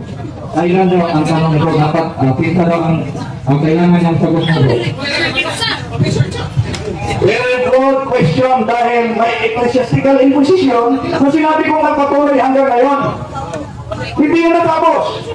Pero yung Government Inquisition, Ecclesiastical Inquisition, taong 1482, kinundina ng Papa yan. At sabi dito, the Pope condemned the Spanish Inquisition, protested against its excesses. Ang Inquisition ng Spanish Inquisition 1482. Pero ang sabi niya, kailan ang Inquisition? Bilibro. Dahil may Ecclesiastical Inquisition, makinig ka sana. Sinabi ko na yan kanina pa. Makinig ka. Bro, hanya bro na sinagot naman niya, meron naman siya binanggit na taon bro. Okay, next question bro. Dapat makinig ka muna bro ha. Nandito si Bro Amancio. Parang ganyan talaga ang sige bro. Next question bro. Okay, next question. Ito na yung last question. Dito tayo sa about sa ito ang chat na ito. Bibigyan ng Sambayan ng Pilipino. So, iklaro natin kasi kanina, medyo nag-chat tayo doon. Palusigo tayo doon eh. Doon talaga sa Roma, sa introduction ba? Na sinabi, sinulat ng mga pare sa Catholic Christian Conference of the Philippines na hindi nagkamali si Luther na hatulan ang nakatayong iglesia. Ito yung last question, ano? Last question. Hindi nagkamali ang CBCP, nagsulat yun. Na hindi nagkamali talaga si Luther na kontrahin ang iglesia Katolika. Last question, last nga sagot. Sa iyo na galing yan, hindi yan sa sulat. Ang sulat, sabi kasi niya, hindi, sinasabi ng CBCP, hindi nagkamali si Martin Luther. May kondisyon lang na yun ang resulta sa tinatawag na Catholic and Protestant debate. Pero ngayon, sinabi natin na malinaw na mali ang si Martin Luther, kaya nga nagbuo. Hindi mali ang CBCP. Dahil ang CBCP, nag-quote lang. Nag-quote lang. Tulad sa iyo, nag-quote ka ng mga aklat ng Katoliko. Mali ba ang aklat ng Katolikong kinukot? Hindi! Ang mali, ikaw na kumakamit. Ay na bro, wala na bro. Hangin na ako bro ha. Maminaw lang sa tubag o maminaw sa pangutana ang mga di natin magpili o wala kong bigat. Nakatawan na ito. Okay, sunod. Pangumit ako no. Shout out guys sa mga viewers na ito karo. Naglantaw na ito karo ninyo. Palimutan karo mga tao mga minaw karo. Hindi tayo ang panagpili sa duwag mga pangkitan ng mga dimatero. Nani ko naman lang kung sa dito di man ko mag-dito Lord. Mga naalaman tadi niya, naalaman ta sa mga 60% na lang. Sikang gawa ni surulan nito no? Kaya maglago primatay yapon. Primatay din ako. 10 minutes okay, 10 minutes 10 minutes para sa interview. Yung sa topic ko.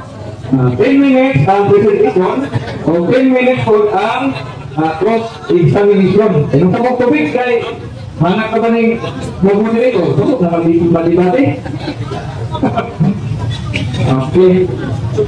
Sponsor, ay pasalamatan din ato ang mga sponsor, inagin ni Ma'am Dina Rivel o si Mr. Bobby Rivel o ginulungsad ni Ma'am Glyza Ingpos sa ilang paghatag o suporta sa ato ang programa din sa Merkado Publiko sa adlaw nga Domingo sa may alauna sa hapon hangtod na sa alas 5 sa hapon o ginulungsad sa ato ang di saksakan sa ato ang komite si Bro o Sister Dudong Dulan. Salamat sa iyong paghatag o panahon na makatulik sa inyong komite. O sa tanong na lang nga mga niana nagtanaw na ito karon din mga katulikuman o dili katuliko. Pasalamatan din nato si Bro Gillier Pagana pagkaniya nga gayon pa ni o Gikanan si Bro Gillier, gikan pa ni o piligan. Mindayo na yun sa Usames, aron nga mabigat ba ni Bro Wendell sa debate. Yan, nindot sa nga lima ilang giniskutan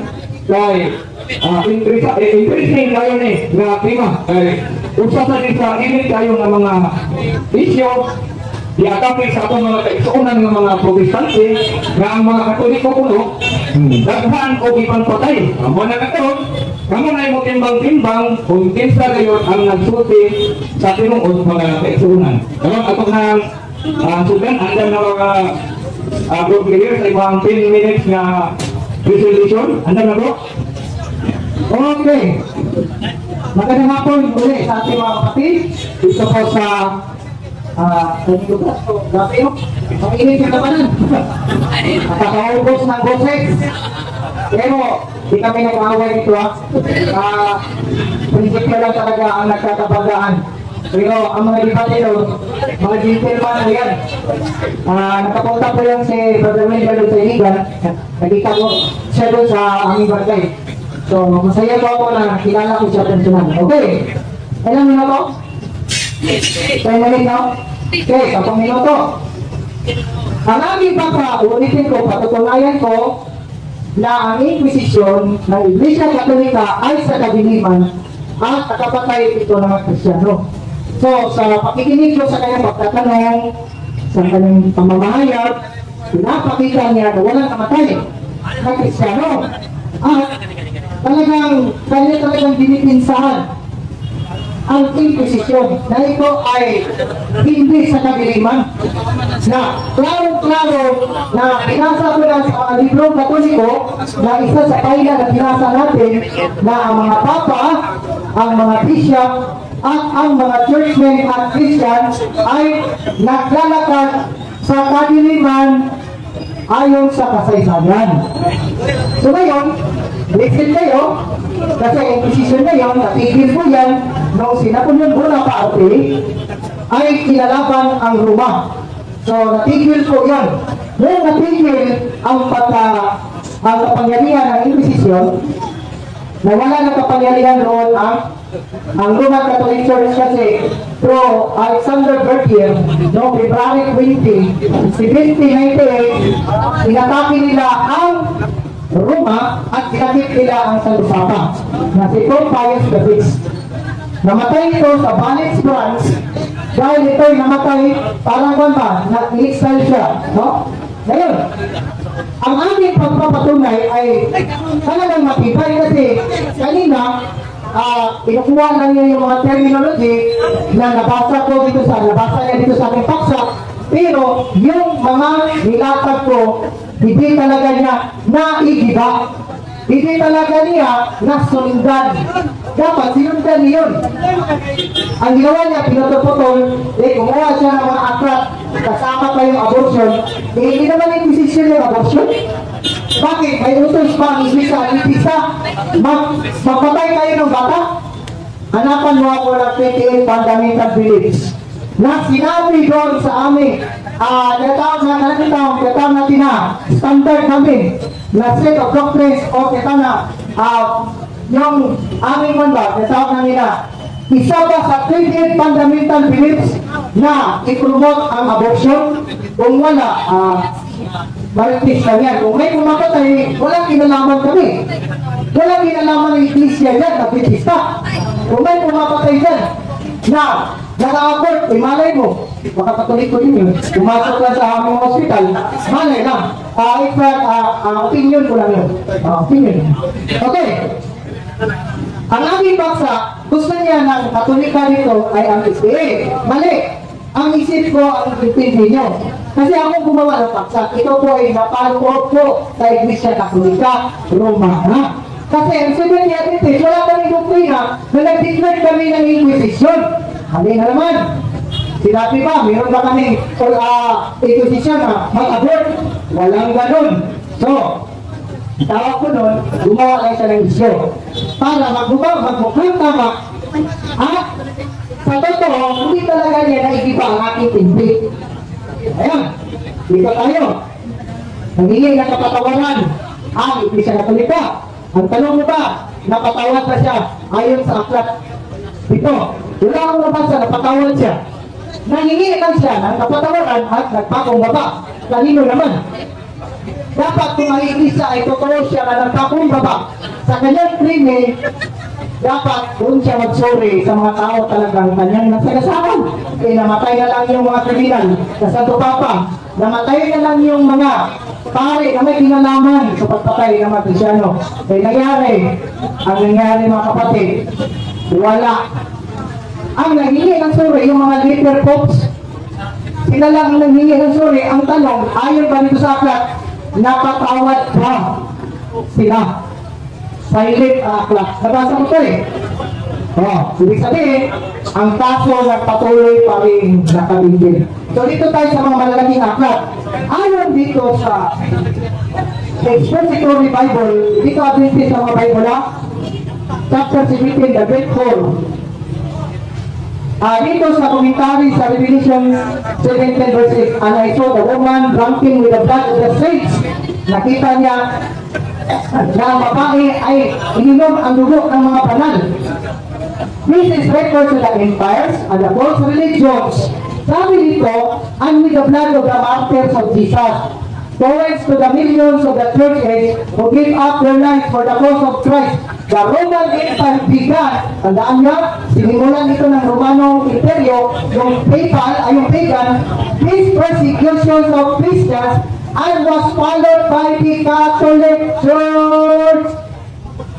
Pinunahan pala ng Romano Imperyo at tinapos ng Catholic Church.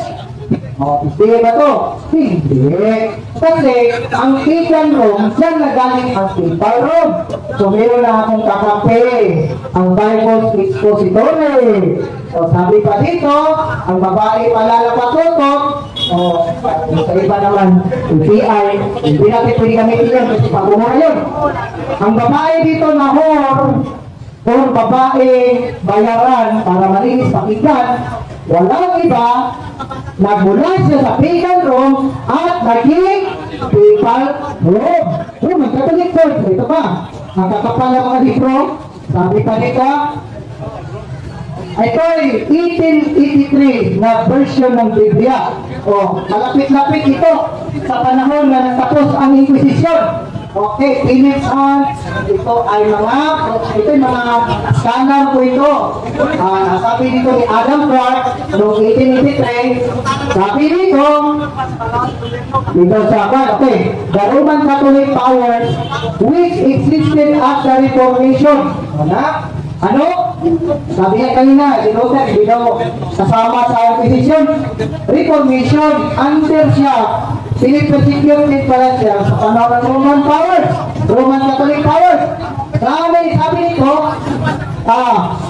the Latin Church, the doctrines reformed, dahil mo siyang papiri. So, ang pita tawag din sa kanya, papiri. Okay, sabi nito, understood to apply to people Rome. Sino understood to apply to people Rome? Ang babae sa Revelation chapter 18. Sabi pa dito, apply to people Rome who has the system of superstition and false faith.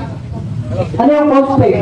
No, sa taga-tila pamili na pagtuo o bulaan na pananampalataya. When there was found the blood of the prophets and all of the person upon the earth. So kasama tayo pala doon, ininom niya ang mga dugo ng santo. Sino uminom?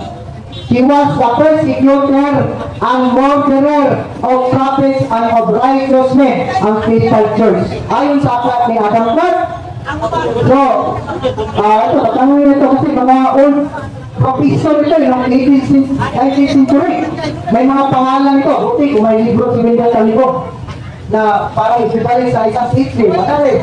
So, ibig sabihin, marami dito mga bishop. Bishop Newton, Bishop Bell, na parang naniwanagan sila na ang Roman Catholic Church pala ay ang babae sa Revelation chapter 18. Sabi nito, beholding the desolation, sabi nito, that would have been a rescue in the world's history is like the and the false prophets as the people crazy.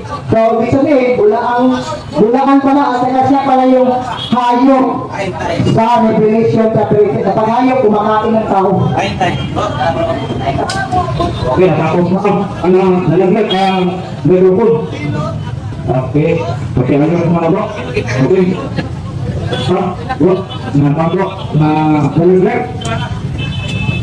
Okay, natapos na po ang 10 minuto na presentation ng affirmative side. Ngayon, susunod naman ang 10 minuto sa close examination galing naman sa negative side. Okay? Sabi mo kanina, hindi utos ng Seventh-day Adventist na magpa-abort ng mga bata. Ano? Sino ang nag-utos na i-abort ang mga bata batay sa inyong magasin? Iwan ko po, kasi hindi ko naman ginamit po yan at saka wala po sa 28 fundamental beliefs na mag-abort ang Seventh-day Adventist. Yan ay labag talaga sa aming doktrina yan ang pagpatay. At kung gusto mo ikinig ay sama mo kami, iwan ko, tanungin mo sino gumawa niya. Okay, dahil labag sa inyong doktrina ang pagpatay ng abortion, bakit sinabi dito sa inyong magasin na maraming ospital sa Seventh-day Adventist ang nagpa-abort ng bata, nag-abort ng bata kung walang nag-utos galing sa inyo? Hindi po utos sa aming iglesia yan. Hindi po utos sa aming iglesia yan kasi mag-provide ka ng 28 fundamental beliefs na libro na pwede na mag-abort at sasawin na. Matanong pa ko. Pag mayroong audition, isipin mo lang sa pagsalita mo. Okay, ano ang audition ko eh? Ang sama kasi nila hindi utos. Alam naman, gumagawa lang yan sa hospital na walang pahintulog sa labor. Kaya, tinanong kita, dito, nilatag mo yan kanina. Dahil, sinabi ng magasin ninyo, kung mapatay kayo ng bata, ang Seventh-day Adventist sa loob ng sinapupunan. So, ito ba'y karumal-rumal at kadiliman na kasalanan ng Seventh-day Adventist na gumagawa? Ano ang counter audition mo? Okay, nasalundan mo. Okay. Okay, madaling tanong ko yan. Hindi po namin kilala yung Adventist na po yan. At saka, hindi utos ng aming simbahan. Mag-provide ka kayo ng akrate na nasa 28 fundamental beliefs na pwede na mag-abort at yun ay na 29 fundamental beliefs. Utos by Winter Talibog. Sunod na tanong. Sinabi mo kanina na ang katuparan ng pag-utok na babae ay ang Iglesia Katolika. Ano? Batay sa talata sa pahayag 17-18. Ang binanggit ba yan, Iglesia o lungsod? Ito po, may bilisya, malaking aklat eh. Ang sabi nito sa Revelation chapter 18, ayon sa Wycliffe Bible Commentary sa Reformador, ito po ang the Mother Carlos, the Roman Catholic Church, di pa kasi, sinasalit mo po eh. Anong audition? Ang ginamit niya, komentaryo ng protestante. Ang tanong ko malinaw. Sa Revelation sa Biblia, chapter 17-18, ang binanggit ba diyan ay lungsod o iglesia? Yung 17-18 ang Revelation. O, yun ang tanong ko. Napakalina po ang tanong bro here. Ang tanong, sa Revelation chapter 17 verse 18, iglesia o lungsod? Okay, sagot ako. Yan kasi yan ay sulitin. May lungsod at may babae. Ang babae, yun ay simbolo ng Iglesia. Ayon sa dalawang libro makakapal, Roman Catholic Church. Tinanong kita, batay sa Revelation, chapter 17, verse 18. Yung may nasulat yan, sinabi ba na ang babaeng nakita mo ay iglesia o sinabi ang babaeng nakita mo, Revelation chapter 17, 18, ay lungsod? Lungsod at babae. Next, masagot ako. Lungsod at babae. Parang titag at babae. Okay ba? Lungsod at babae. Lungsod ng Roman Empire. Then, naging iglesia siya, naging babae. Papal Rome. Roman Catholic Church. Sabi mo kanina, humihingi ng katawaran at sa tukapan, ngunit di napatawan. Tanong ko, sangayon ka ba na pag walang ebidensya sa pagpatay, walang kaso din? Okay, magkamot. Ay, maraming ebidensya eh. Mga apat na dito na nakapatay talaga ang Iglesia Katolika at naglakad sa kadiliman at ang pagiging ng kapatawaran at sore, ebidensya gumawa ng kadiliman ng Katolika tumatay ang mga Kristiyano. Ang sagot ko po, hindi siya napakawat ayon sa Revelation 18. Kaya sabi mo, may ebidensya na pumamatay ang simbahang Katoliko. At pinukot mo yan, nasa bahayan na yan, lalo na ang pagiging. Ano? Dahil may ebidensya sa pagpatay, ang simbahang Katoliko ay kasapi sa United Nations. At ang United Nations ay may international court. Ano? Bakit walang kaso na crime against humanity kung ang simbahang Katoliko ay pumapatay ng tao? O siya ang sinusunod. Siya ang masusunod kasi Mr. Talibong. Kontrol niya ang lahat ng bagay. So, Asang mabasa na nakontrol ng simbahang Katoliko pati ang ICC, International Criminal Court. Saan mabasa? okay no, Mother of our Lord. The kings of, ay, sumasagot ako. The kings of the earth. Tama yung objection bro. Tigil na muna. Ano objection bro? Categorical question, di ba? Sabi niya, ang Katoliko ay pumapatay ng maraming tao. Ang Katoliko ay membro ng United Nations. At sa United Nations, merong International Criminal Court. Dahil ang Katoliko ay pumapatay, bakit walang kaso? Sabi niya, dahil ang UN sumusunod. Ano? Saan mabasa na ang United Nations ay sumusunod, yun ang dahilan, walang kaso. Okay, ano, asa mo bro? Okay, Revelation pa rin 18. Lahat ng hari sa mundo ay sumusunod sa babae. Masagot pa ako, ayaw makinig eh. Ano objection bro? Napakalinaw naman, hindi ko tinatanong yung Revelation dahil sa Revelation na yan, ang tumutukoy yan ay ang Pagan Roman Empire. So, palitan mo na lang. Ito, palit. Dahil Roman Empire ang tinutukoy yan. At Europe People Modern Times by O'Brien, page 181. Ang persecution nagsimula sa 67 Anno Domini, natapos sa 303 Anno Domini. Tanong, sa Roman Empire, sinong sa balista ang napatay? Okay, sabi mo. Sa website link sa Batiper, naghihintay sa ikalawang pagpapalito ng pwede. Hindi, sagot ako. Pinipil sa limang sa laro. Siguro natin, dahil ang sagot niya ay parang tanong, ibig sabihin, di ba? Kaya, isiguro natin. Dahil, ito, linawin natin ang tanong.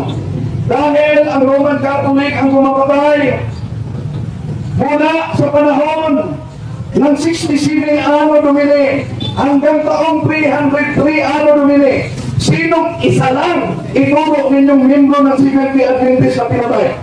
Alam ko bro, magbigay ka ng pangalan bro, dahil yun ang tanong. Okay. In purposes, wala pa kasi na-organize natin. In purpose, Seventh-day Adventist talaga siya, si Jesus Christ. Sa Batiper. At siya ang hinihintay namin babalik sa lupa. Yan ang tayo repress, Seventh-day Adventist in purpose.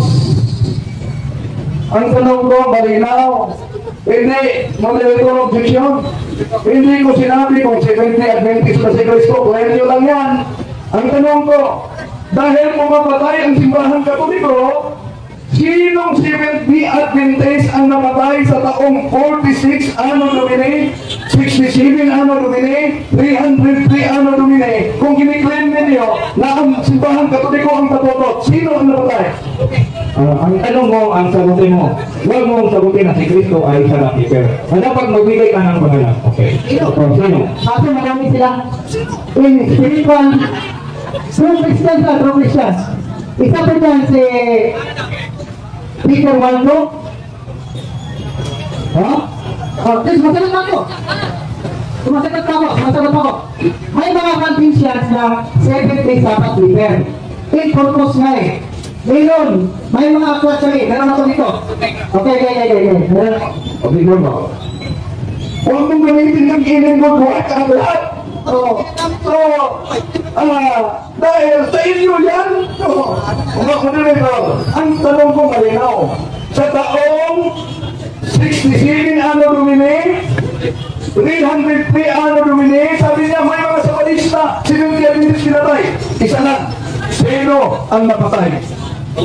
Okay bro, yun ang sagutin mo bro na narinig mo? Kami. Isa sa mga kasama ni Peter Waldo, si Stephen, ano yan? Diba, pangalan pa? Pangalan ang tanong eh. Ipaulit natin ang tanong. Ulitin ang tanong bro. 67 Anno Domini hanggang 303 Anno Domini. Dahil ang Katoliko, ang tinutukoy daw niya ang babaeng patutot at maraming pinapatay. Tuloy ng sabatista. Kaya sa taong 67 Anno Domini, 303 Anno Domini, sinong Seventh-day Adventist ang napatay? 67 AD hanggang 303 AD. Sinong Seventh-day Adventist ang napatay? Ito, mga true Christians, isa dyan si Stephen Gales. Masagot ako. Huwag kayong makman. Masagot po ako, sir. Hindi ako nagbibiro siya, sir. Masagot ako. Nag-iisa lang ako dito eh. Nag-iisa lang kasi ako dito. Kung kaya niyo ako balatan ng buhay. Sumasagot ako. Hindi ko na kasi deserve yung speak ko eh, di ba? Sige, sagot ako. Stephen Gales. At saka, siya ang isa sa mga anak sa mga apostol. Yung bunga ng mga persecuted Christians who keep the Sabbath, who still practice the Judaism, hindi sa kumakain ng mga marumi ngayon. So, pari-pariyo sila sa Adventist at naniniwala sila sa ikalawang pagpaparito ni Cristo. Seventh-day Adventist in purpose. Anong taon ba si Stephen Gales? Dahil ang tanong ko, 67 Anno Domini, 303 Anno Domini, kung ang Katoliko, ang patutot, maraming pinatay, yung taon yan, na 67 Anno Domini, 303 Anno Domini, anong taon si Stephen Gales na sabi mo? Anong taon si Stephen Gales napatay bro? Between 180 to 280. Yan lang ang year niya. Asaan mabasa? Sige, tayo na daw. Okay. So mga kapatid, nakita ninyo yung kanilang sinabi na ang simbahan Katoliko ay maraming pinapatay, pero ni isa din nga nilanggit, millions pa ang pinatay, thousands pa ang pinatay. Di nga niya na pangalanan, may Seventh-day Adventist pang pinatay. Pagkatapos ako ang inakusan, sisimis daw. Nagsisimis daw. Ngayon, ito kasi ang nakasulat sa Public Apology ng Papa. Nasabi niya, humihingi daw ng kapatawaran dahil sa Inquisition. Ito, ang sabi, quote ng BBC News, "We are asking pardon for the divisions among Christians, for the use of violence that some have committed in the service of truth, and for the attitudes of mistrust and hostility assumed towards the followers of other religions." Said Pope John Paul. Ito ang kinukot nila. May sinabi ba dyan Inquisition? Wala. Ang sinabi ng Papa, humihingi kami ng kapatawaran sa mga kasalanan noon. Kung ang simbahan Katoliko ay patutot, may patutot bang panghingi ng kasalanan o patuturan? Isip-isip naman pagpantayin. Pangalawa, ang daming talata, bakit di ko na lang tinanong? Dahil wala naman sa kanyang paksa ang ginagamit niya sa talata. Ginamit niya ang John 8:44. Oh, meron ba diyang mabasa? Kaugnay sa Inquisition na lumalakad ng simbahan Katoliko sa Kaniliman wala. Ginagamit niya Revelation. May mabasa ko na. Yun ay kaugnay sa Roman persecution. Europe before modern times by O'Brien, page 181. Anong sabi? The principal reason why the Roman state tried to crush the church was a political one. The Roman government oppressed the people and ruled by force. Such a government cannot permit an organization like the Catholic Church to exist. The Christians would not adopt the supreme in all things, would not accept the emperor as God. Now, ito sa 7 lies about Catholic. Anong sinabi nito? Ito mabasa natin. One of the famous, ito ay kaugnay na sa Ecclesiastical Inquisition. Inuugnay talaga niya ang Government Inquisition, ang Ecclesiastical Inquisition. Nahiga yun. Pero sa Ecclesiastical Inquisition, anong sabi? One of the famous inquisitors, Jacques Fournier, who interviewed some 930 suspected heretics during his career, never used torture. Oh, binanggit ba niya yan? Ang Ecclesiastical, hindi. He got all information he needed through the skill and not force. He assigned various penalties to those judged guilty, ranging from making a pilgrimage or wearing a cross to the exile or imprisonment. For people heretics turned over to the secular authority for execution. The church itself did not execute. Yun ang nakasulat. Kaya, tinanong ko siya kanina, mga mahal na kapatid, yun bang mabasa sa Revelation chapter 17 verse 18, yun po ba ay kaugnay sa Iglesia o yun po ba ay kaugnay sa lungsod? Yung babaeng nakita mo ay yung tunay na Iglesia na itinatag ng ating Panginoon sa Kristo, ayaw siya kasi Katoliko ang sinabi dyan. Hindi siya yung Adventist. At hindi lang yan mga kapatid. Ito ang pinaka-delikado. Bakit? Ito. Ang lahat ng Seventh Adventist dahil kung sa kanilang magasin, sabi niya, inakauntin mo kasi ang claim niya. Eko, 1863 pa nagsimula ang Seventh Adventist ayaw sa kanilang aklat. At hindi lang yan. Napakadelikado pag umangil ka sa siktang inaniman niya. Bakit? Ito ang aklat niya. Nila, Seventh Adventist. Baka, tatanungin ako niya mamaya saan ano ang prueba na ito'y aklat nila. Bakong away. Ito, aklat nila. Seventh Adventist. At magpatunay ako na sa kanila talaga ito dahil ginamit ng pastor nila at dala ko. Ano sabi dito? Lilitaw ang mga bulaang mga ngaral, bulaang propita, at isa na dito, si Ellen Goldwyn. Nasa aklat nila yan. Yun ang resulta ni Martin Luther. Pagkatapos sabihin mo, si Martin Luther ay hindi mali. Lilitaw nga ang mga bulaang propita. Isa na si Ellen White daw, sabi sa ilang aklat. Kaya, napakadelikado mga kapatid. Ang sikta na nag-aakusa ng simbahang Katoliko dahil aklat nila mismo ang nagsabi na ang founder nila ay isa sa mga bulaang propeta. Ano ang resulta? Pagkaanib ka sa bulaang propeta, ano ang resulta? Dos Pedro 2:1, delikado, nanganganib ang kaluluwa. Kung punta tayo sa Inquisition, pagpatay sa makasalanan, katawan ang pinatay. Pero pag umanib ka sa piging sikta, hindi katawan ang pinatay, pati kaluluwa. Kaya isip-isip kayo naman sa pulisya, bakit? Dito pa, aklat ng Seventh-day Adventist last event by Ellen Goldwyn. Anong sabi? Ito ang mabasa.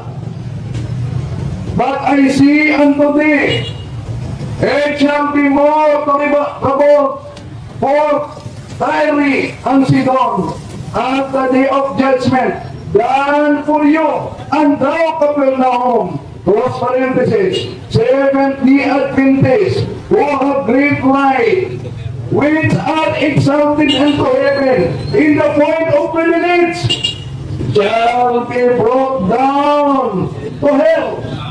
Ano daw ang sa kanilang aklat, mga kapatid? Ang sa kanilang mga aklat sinabi dito na ang Seventh-day Adventist inawin na nilatagdiya na kahit bata sa loob ng sinapupunan ay kinatay mismo sa pamamagitan ng abortion. Madala yan! Maraming salamat. Okay, natapos na ang 10 minuto ng negative side. Susunod naman ngayon ang 10 minuto ng cross-examination mula sa affirmative side. Bro, Miguel. Okay po. Ano na ulit, bro? Okay. Okay po, dito sa aking last na tanungan. Ginamit ko ang last day events. Tayo na kung may nipis sa aking salin, tayo ipagpakay ba dyan? Sa kanyang nagmamayabang nataglay ang liwanag, gayon man ay hindi lumalakad dito ang wika ni Kristo. Ang tanong ko po, anong uring Adventista ang maipupuli sa impyerno? Ang hindi naglalakad ayon sa mapabasa o yung mga masigasig at tapat na mga Adventista? Ang ayon sa nakasulat ha? Ayon sa nakasulat dito, malinaw talaga. Seventh-day Adventist, ayun nakasulat ko. Ang pato na, sulit ko muna. Seventh-day Adventist who have the great light, counter-position. Unahin natin ang official. Anong official? Ano, hindi ka matapat ha? Ay, ayon dito sa binasa mo, pituhin natin pabasa, mabilis ko na dito. Sabi dito, sa kanilang nagmamayabang na taglay ang liwanag, ngayon man ay hindi lumalakad dito ang wika ni Kristo. Ito yung una yung iwasan mo. Ang tanong ko, ano ba ang uring Adventista ang maipupulit sa impyerno? Yung hindi na naglalakad sa liwanag o yung matapat? Ayon sa mapabasa. Anong counter official, bro? Ang counter-objection, patapusin muna ni ako dahil hindi yan ang binasa ko ang English version.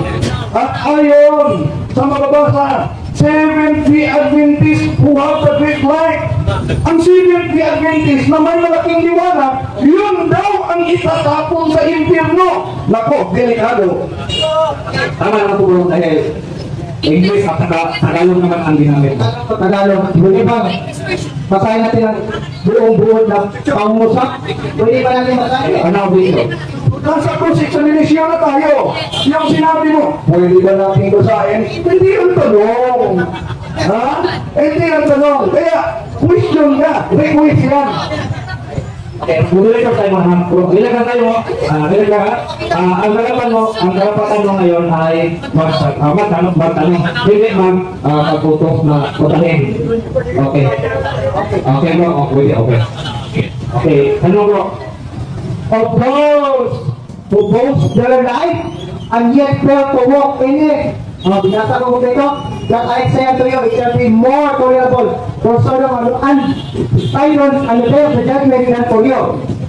The Seventh-day Adventist, as a great light, exalted in heaven, shall be brought down to hell. Ang tanong ko, ayun dito. Ayun dito. Anong sinabi dito sa taas? Who boast their life and yet fail to walk in it. Tama ba pa rin? Tamang-tama talaga na sinabi ni Ellen Goldwyn ng Seventh-day Adventist na nangyayagad sa liwanag. Tapon sa impyerno. Di ba kayo nagtaganyan? Naglagad na sa liwanag, pagkatapos impyerno ang patungo. At wala nyo yan. Ito mo gano'n. O dyan pa rin.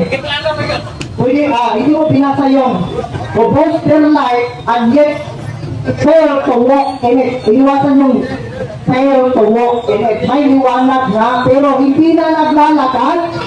Hindi na naglalakad sa liwanag. Okay, tanong. Ayaw dito, mayroong dito. Nagkomentaryo na, hindi na siya nagtatanong. Kaya tanong, categorical question, mas may answer, categorical talaga eh. Dali question. Okay, tanong mo.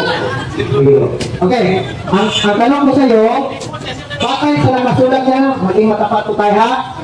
Yung sa taas, sa pangungsa, sinabi ko yan, has a light and yet fail to walk in it.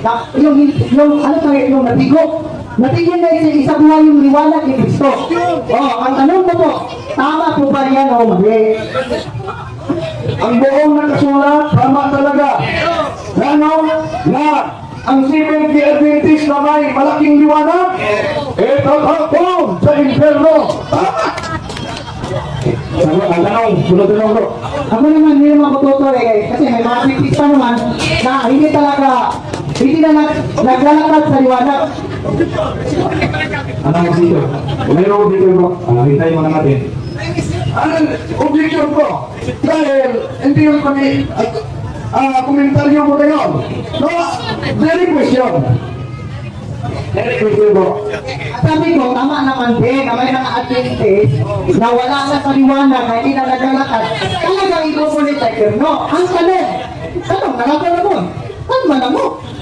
Okay, adamdam kasi yun. Okay, ang tanong, mayroon din bang Katoliko na hindi na naglalakad sa liwanag? Yes or no? Iyan ang tanong niya bro. Yes, merong mga Katolikong hindi naglalakad sa liwanag. Ngunit, sila ay nagiging makasalanan hindi dahil sila ay Katoliko. Dahil hindi sumusunod sa aral ng simbahan Katoliko. Pero marami ng mga Katolikong makasalanan sumusunod sa aral ng Katoliko. Sila ay nagiging santo. Malat lang. Hindi walang santo. Sunod na tanong. Ano ang question? Sabi mo, may mga Katoliko na hindi na naglalakad sa liwanag sa liwanag ng katotohanan. Mapupunta din pala din sila sa inferno. Hindi na sila maglalakad sa liwanag. Yes or no? Yes, kung hindi magbago. Pero, iba ang sa inyo. Bakit? Ang Seventh-day Adventist na may malaking liwanag, tatapon sa inferno. Pero, ano ang sabi sa isang aklat ninyo? Ito ba? Ito, paliho tayo. Si Juano, ito ang sabi. Diya sa mga Katoliko, adunay daghang gilabihan ka mga matinudaanong Kristohanon nga nakinabuhi sa tanang kahayag na nanagtanab diha kanila o ang Diyos nagbuhat kanila. Kaya mamili kayo kahit tapong sa impyerno o sa Katoliko na sumusunod ng katotohanan. Tulog! Tanong! Okay, next question bro. Ito, yung binasa mo na maraming Katoliko, ginamit mo yan kanina maraming Katoliko na sinasamahan ng Diyos. Binasa mo ba ang buong page na may mababasa mo ba dyan na sila ipapalabas sa Babylonia? Nabasa mo o hindi? Nakita mo naman na yung kotisyon lang ang binasa ko. Kung ipalabas sa Babylonia, wala na pong problema niyan. Bakit? Dahil yun ang mahayag ni Ellen Goodway na ang Katoliko nasa katotohanan. Samantala ang Seventh-day Adventist, itatapon sa inferno. Sino nagsabi? Ellen Goodway. Sunod na po na. So, ibig ko sabihin, hindi ka nagsabi ng katapatan sa aming aklat. Aklat na nito So, kung basahin mo yan sa unahan, wala nga, unahan niya ako istorbo Pagigis yan Pinatanggap mo pa na hindi mo pinasa quotation lang. Oo, hindi. At kung dibati tayo, hindi tayo nag-lecture dito. Kaya ginagamit natin yung kotisyon. Ikaw nga, pinagkapsyan mo. Pero mas maganda ang kotisyon na yan. Doon sa Katoliko, nandyan ang mga matuto nalalakad ng katotohanan. Samantala ng Seventh-day Adventist, ayon sa inyong aklat, itatapon sa impyerno. Dagdag pa dito, si Ellen Goodway, isa sa mga mulaang propeta. Ilang aklat, kanilang aklat po. Ano na tanong bro? Bili? Okay po. Ito, kulang yung information. Ito, dagdag, tanong ko. Binasa mo ba ang 165 ng Las Vegas? Di ba? Basta ito. O hindi lang. Hindi yung tanong may question. Pwede ba? Hindi pwede. May question. Dapat direct question. Question must be direct. Ang categorical question must be answered categorically. Kaya sabi sa inyong aklat, ang Seventh-day Adventist na may malaking liwanag, itatapon sa impyerno. Bakit? Si Ellen Goldwhite, ayon sa kanilang aklat, isa sa bulaang propeta. Direct question bro, clear. Huwag tayong mag-ito sa ulo. Ito, tanong, itong libro tayo ginagamit niya. Sabi dito, maraming mga kaluluwang lalabas mula sa sanlibutan, mula sa mga iglesia, kahit na sa iglesia katolika, na ang mga sigasi ay higit pa sila tumatayo. Kasama nila nagpapayag ng katotohanan. Ang tanong, tanggap ko ito, hindi. Libro na ito ginamit ko. Tanggap ko ito, hindi. Ipapalabas pa na sila. Kahit sa iglesia katolika, tanggap ko, hindi. Tanggap ko na pahayag yan ni Ellen Goldwhite na ipalabas. Pero sa Biblia, ano ang resulta? Unang Juan 2, 18-19, ano ang resulta? Sila ay magiging antikristo. Bakit antikristo? Sabi ng aklat ninyo, si Ellen Goldwhite, isa sa mga bulang propeta. Isip-isip naman kayo. Next question. So, nabumilang ka ngayon sa aklat namin. Ulitin ko ha. Kanina, sumagot po kayo na tanggap. Dali mga bro ha. Mayroong official. Ano official bro? Huwag niyang ibigay sa aking ibig ang hindi ko sinabi. Tanggap ko na sinabi ni Ellen Goldwhite. Tanggap ko na may aalis. Pero sa Biblia, tinatawag na mga antikristo. Kung yung Ellen Goldwhite, tinatawag na aklat ninyo, bula ang mga naral. Huwag kang sige lang, okay na. Okay, ito. Kasunod na kalusot. Karamihan ay tatanggap, dahil sinabi mo, tatanggap na, ng pananampalataya at sasanib sa mga hukbo ng Panginoon. Ang tanong, saan sila sasanib yung mga lalabas sa Iglesia Katolika? Sa demonyo o sa Panginoon? Sagot, kategorikal. Ito ang sagot. Natural. Sa tunay na iglesia. Ano ang tunay na iglesia? Nasa magasin ninyo. The Ministry Magazine. Iglesia Katolika. Ang tunay na iglesia. Itinatawag natin ang Panginoon sa Kristo. Tanggap ko. Ang tanong ko, ayon dito sa Las Vegas, kasi tanggap mo na pala na mababasa ko na may aalis sa Iglesia Katolika. Pag alis sila, paglabas sila, ayon sa aklat na ito, saan sila papanig? Sa Panginoon o sa demonyo? Sa Panginoon, demonyo lang. Kategorikal. Ito, categorical answer din. Saan sila papanig? Ayon sa aklat. Tinutumbasan ko din sa aklat ninyo. Bakit? Ang dibangin natin, hindi sa isang aklat lang. Ayon. Tapusin mo nga. Ikaw, natatalang ka. Sige, pagbigyan natin. Objection sa mga kaawa. Ano objection mo? Okay, pati tayo makakita. Ang tanong kasi dito sa aklat, bakit sasagot ko ng labas sa tinatanong ko? Ang tanong ko ba, iulit ko baka hindi narinig. Ayon, sa aklat at ginagamit ko to, at tanggap ko na kanina, karamihan sa tatanggap ng pananampalataya at sasanib sa mga akbo ng Panginoon. Tanggap mo ito, hindi. Bro, may karapatan naman si Bro Wendell na gumamit ng referensya dahil referensya naman yun at saka sa inyo naman din ang referensya na ginagamit niya. Anak, kasunduan niya naman yan. Kaya sinagot kita batay sa referensya ninyo. Tanggap ba? Tanggap ako na sasanib sa tunay na hukbo. Anong tunay na hukbo? Ito ang San Magasin ninyo. Ang Iglesia Katolika, ang tunay na Iglesia ang tatag ng ating Panginoon sa Kristo. Sinong sa demonyo? Ayon sa inyong aklat, si Ellen Goldwhite, mula ang mga nawal. Saan ngayong patungo? Ayon sa inyong aklat, itatapon ang Sabatista, si Adventist sa impyerno. Tanggap ko yan. Ay. Wala, oras na. Okay, nahulog na pilit na kayo.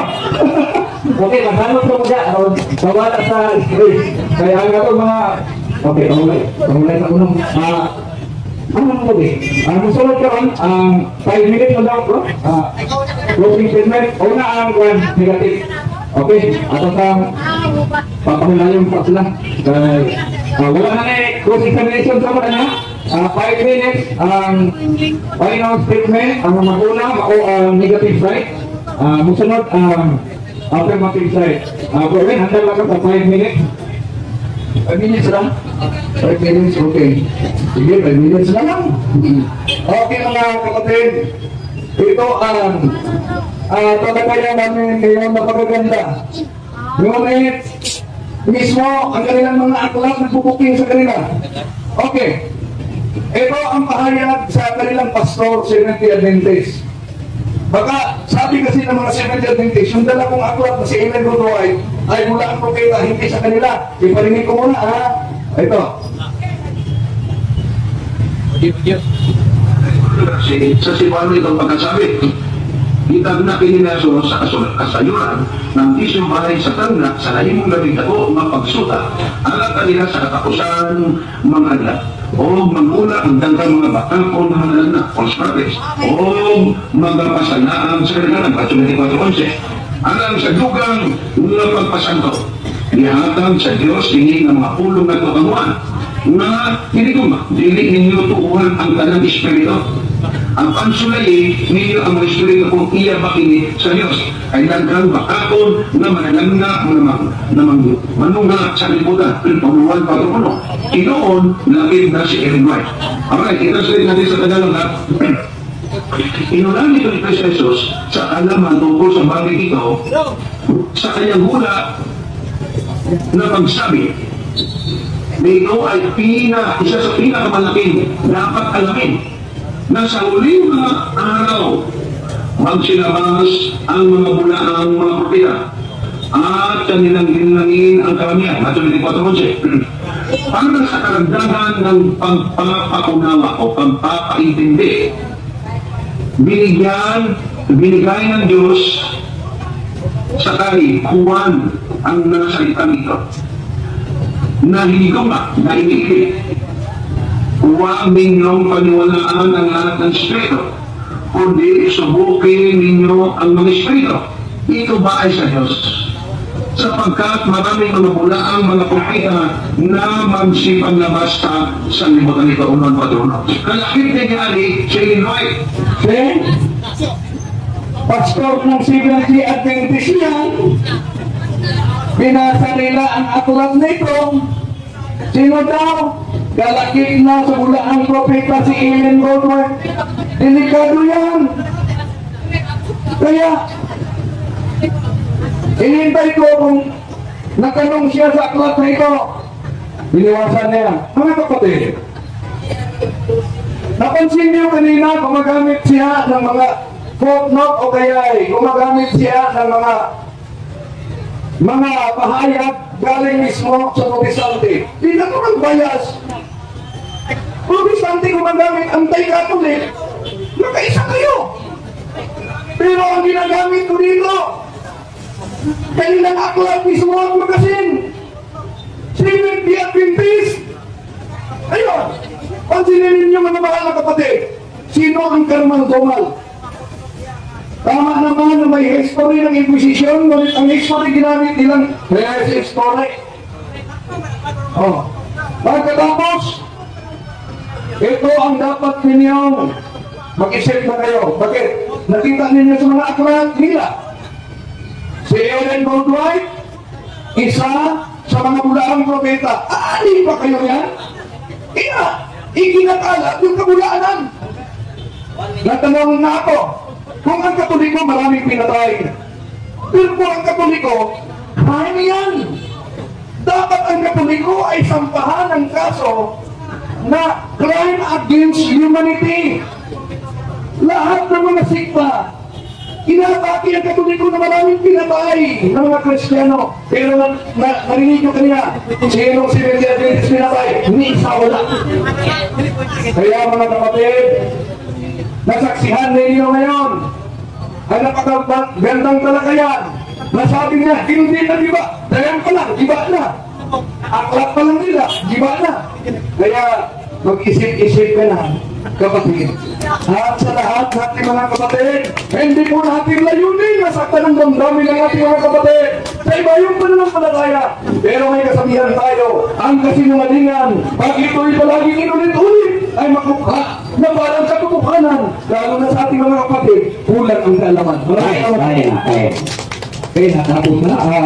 5 minutes na closing statement ng negative side.